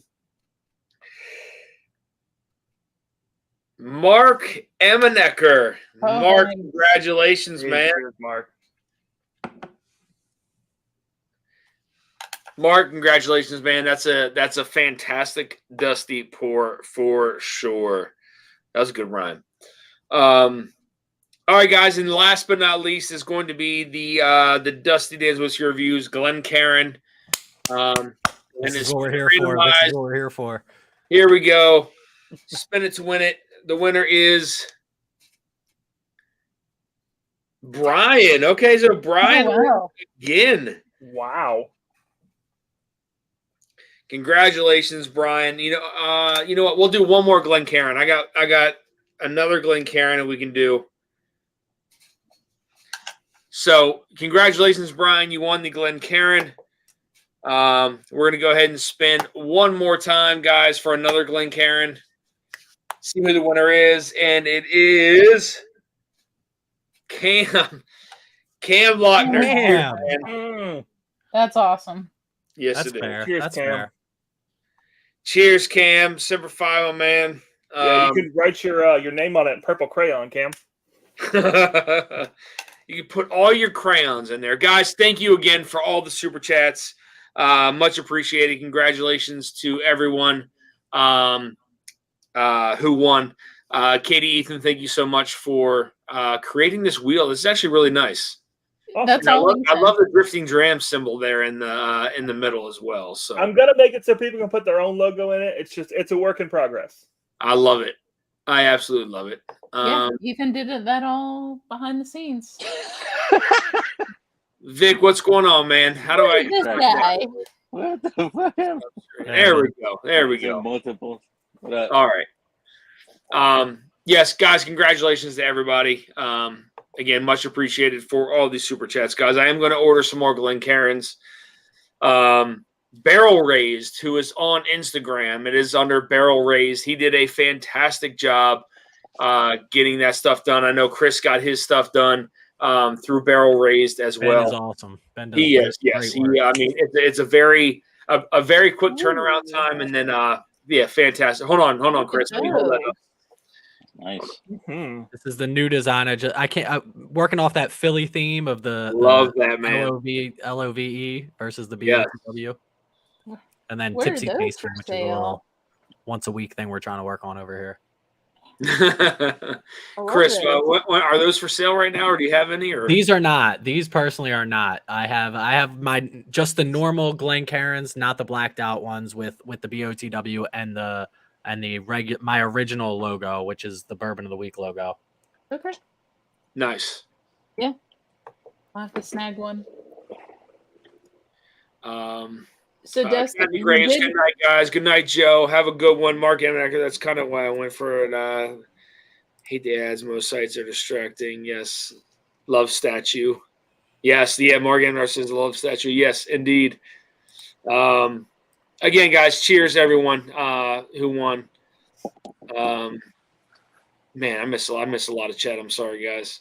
So Dusty, Mark Amenacker says thanks for our first Dusty. Doug H is probably already in bed cleaning up. He might be. Yeah, he might be. What do I have to do to get a Dusty Dangling Karen a private mud session? Oh, shit. Hey, Brian, reach out to me on Instagram if you have one, Dusty Dan's Whiskey Reviews. If not, let me type my email address in here so it doesn't. Oh, Vic gone. Ben, where'd Vic go? So Dusty, I'm just gonna say you missed an opportunity. Next time you get Glens done, you have to do them frosted. Then it looks like a Dusty Glen. I agree. Just saying. I will get some more done with him. Again, he's got a great turnaround time with those. So, oops. See, Katie says that with no idea of the cost, not knowing they're like double the cost. No, I think the frosted ones were only a little bit more, if I'm not mistaken. So, okay. I think if I remember correctly, he's pretty fair on it. I mean, you can definitely go out there and probably find something that's a little bit cheaper. But as far as customer service and turnaround time, like you said, it's hard to beat what Ben's doing. I agree. And I know he said, if you have any other questions or anything, other things that you're looking to make, reach out to him. So, yeah, Vic, what you drinking, man? What do you got? Oh, dude, I'm just starting right now. Fucking. What time is it there? 2:30. 7:30, bro. It looks bright. It looks bright as hell. Yeah. Yeah, it's about to go down. The sun's about to go down. Richie says, Dusty, we appreciate you, brother. Thank you for sharing. I love what. Absolutely, man. Absolutely. Almost my birthday year on that Old Crow. Got a 1968. I do not have a 1968 Old Crow. I got the 1969 Chessman. I have some from the 50s as well, but nothing from 68. Well, hold on. What's this one?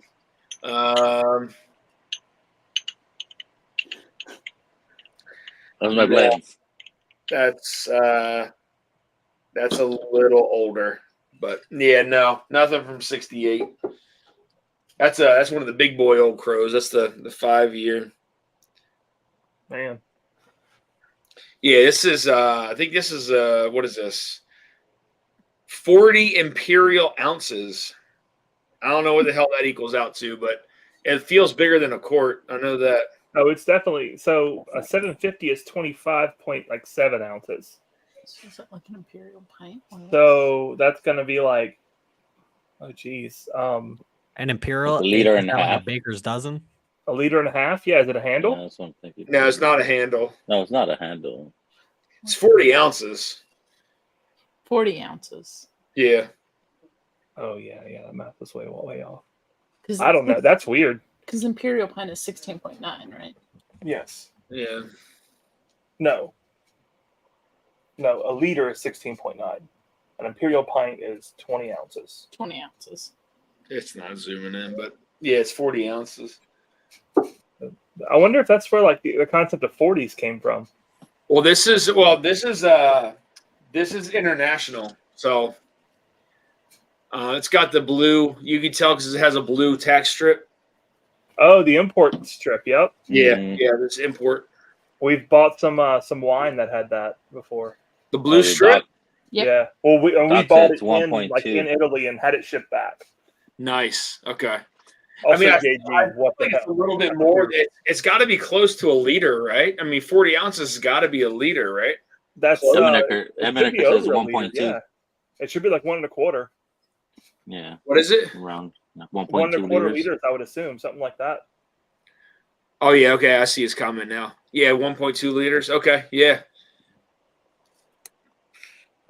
Yeah, I mean that's I could have put that in a giveaway too, but I malt think liquor. that flag you got would look real good right above that old Carter right there. Mm-hmm. Yeah, I mean this is hanging up. it's just not the room to do it in, man. I mean that's the crazy thing is I just gotta get the shelves and stuff like that put up over there. But yes, this thing is gorgeous, man. That and the lamp that John made is crazy. This thing is so cool, man. You showed it originally, and it had the flag was obviously the first thing you noticed, but then you slowly pulled the Dusty Dan's whiskey reviews part into Yeah, it, that's just and I was dope. like, all right, that's legit. That thing's Yeah. legit. So what lamp did you get? What bottle did you get for your lamp, Dusty? It's my bottle. Oh, Nice. Yeah. This is Sagamore. it's so cool.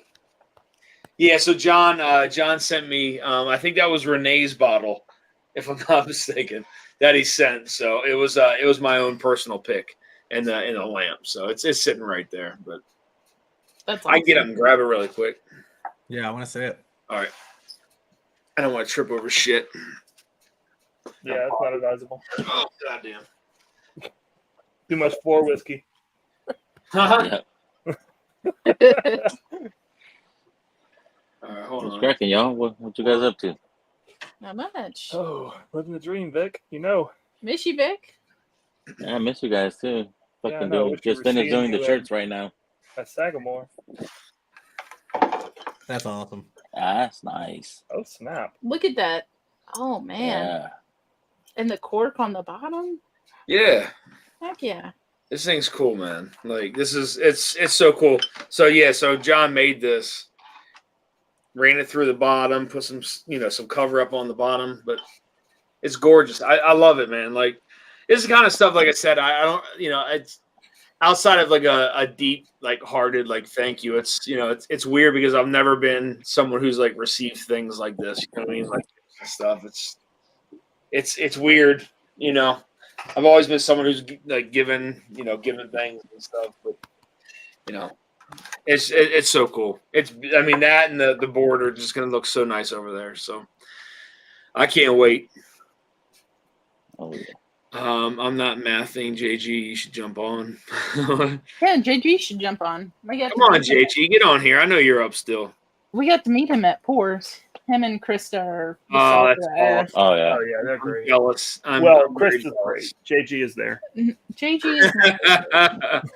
I'm jealous. Yeah, I can't wait. There's so many people I want to meet. Like, I mean, Vic, I can't wait to meet you. Chris, I think we're going to meet either by the end of this year or next year at some point. Sagamore. We'll be at Sagamore. Right, yeah, we'll see you at Sagamore. We'll meet each other in a couple of weeks. But yeah, I mean, Vic, I've been wanting to meet up with you for a while, and Richie, yeah, bro. Christ, I've been wanting to meet Richie for forever. So many people here in the chat that I just been wanting to kind of to meet up with and have an actual drink with rather than cheersing them on the screen. So hopefully at some point maybe next year it's to live out that dream. So even if I got to fly out to Cali, man, I'll do it. So hell yeah, bro. JG, I get get out out of You're here. not camera shy. Come on, JG. Come on, JG. Vic, Come on, JG. how many bottles of your pick do you have left? 173. Okay. Initially when I did it, they told me it was going to be around 150. So I'm like, all right, we can push 150. Damn. And it's a Filmland distillery. They're basically they distribute here in California. I think the main office is here in Cali and then Kentucky, but they source MGP. So it's a 5.5 year MGP. Turks had it over there at Pours. It was delicious. Yeah, and it's. I mean, like right now they have it like pre-sale for $65, so that's why I'm trying to push that out, so you guys don't pay fucking $80 for it. What? Yeah, I mean that's nothing. What is it on? Yeah. What was I'll that? send you the link tomorrow, Dan. All right, yeah. Send it to me. Link. Yeah, and it's good. Jason tried it as well. Copperwood says you gotta get that 3 Sagamigos bottle to go along with that one. Yeah, I agree. That would be really cool, actually, Ryan. That'd be nice to do. It's a beautiful lamp, man. Like it's so cool. I mean, just like the thought put behind those things is just like, and that's the kind of stuff that just like gets to me, man. Like it's I'm at a loss for words, to be honest with you. But Hey, look at you. Rigged. Oh, camera shy. Rigged. I'm a camera shy. I'm just shy. JG, it's my goal to meet you next year too at some point, because I know this year it's probably not going to happen, but next year it's got to happen, man. Right. That'd be awesome, definitely, for sure. Yeah, tell you, it'll happen. Got to make my way out there. So, nope, you got a place to stay in Iowa. So what is the closest distillery to you? The Foundry. It's called the Foundry. Okay. They do a lot of experimental stuff with like different beer mashes and stuff. So like the one I have is it didn't get good reviews, but I just got it because I thought it was a funny bottle. But it's the Arrogant Bastard. But they do that kind of stuff. Arrogant Bastard. Yeah. Oh man, what is that? Fucking Bourbon. Bourbon Mobile. Blair Witch Project shit going on here. Mobile. Come on, Bourbon. Just his face, like drifting back and forth. Ben, can you hear us? Or I hear you fine. Okay. Let's see if this works. Where are you? In my folks' driveway. I just finished being a medic to a medic. So. What happened?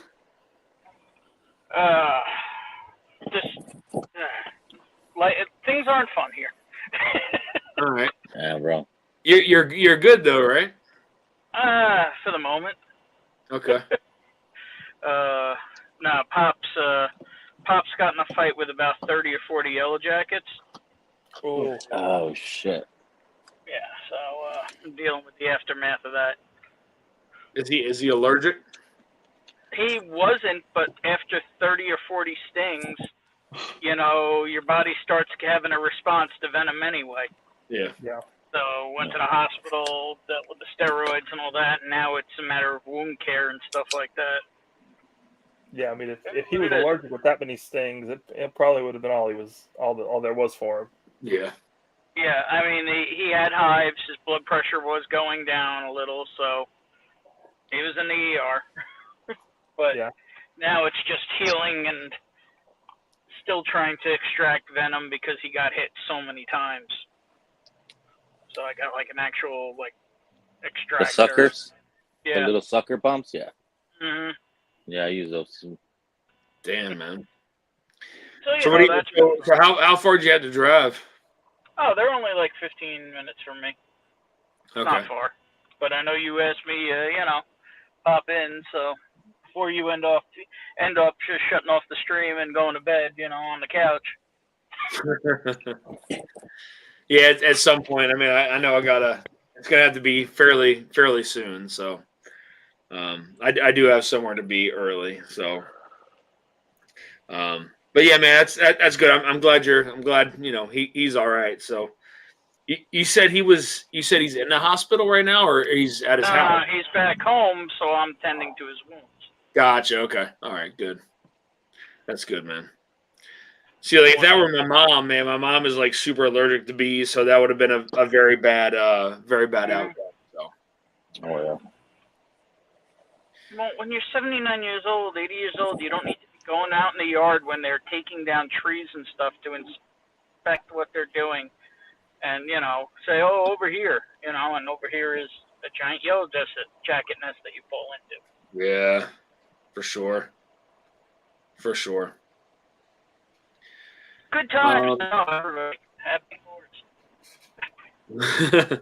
So Ben, I'll wind up. Well, Ben, you heard about the news for the blue run, right? Uh-oh. Yeah, I heard about it. Okay, all right.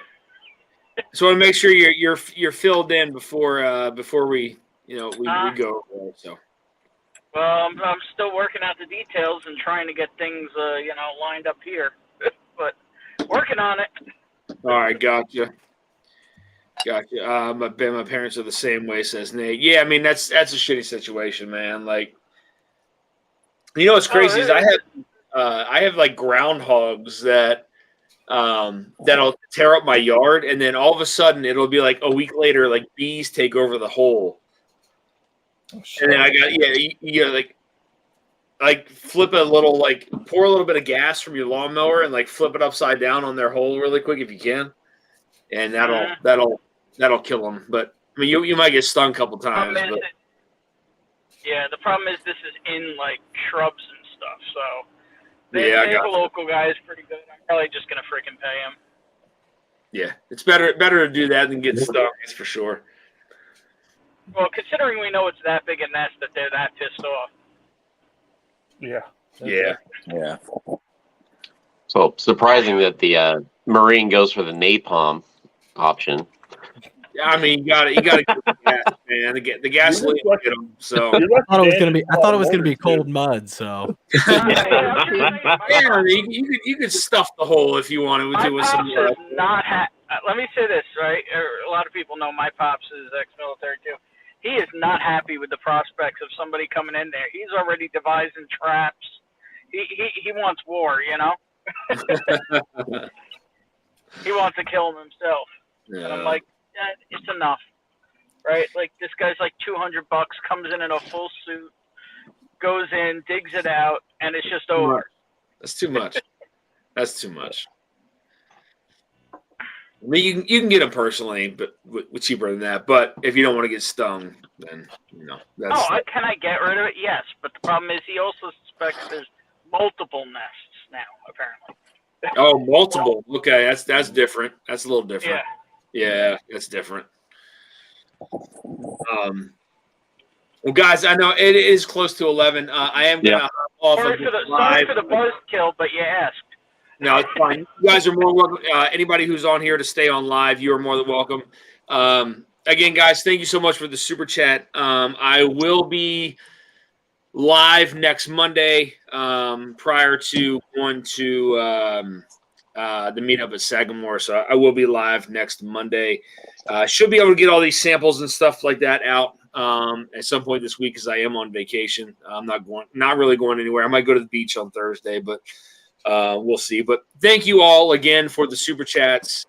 Much appreciated. Thank you all for hopping on the chat as always. And I will see you all next Monday. Cheers, guys. Until next time. Stay dusty, y'all. Cheers, everybody. Cheers.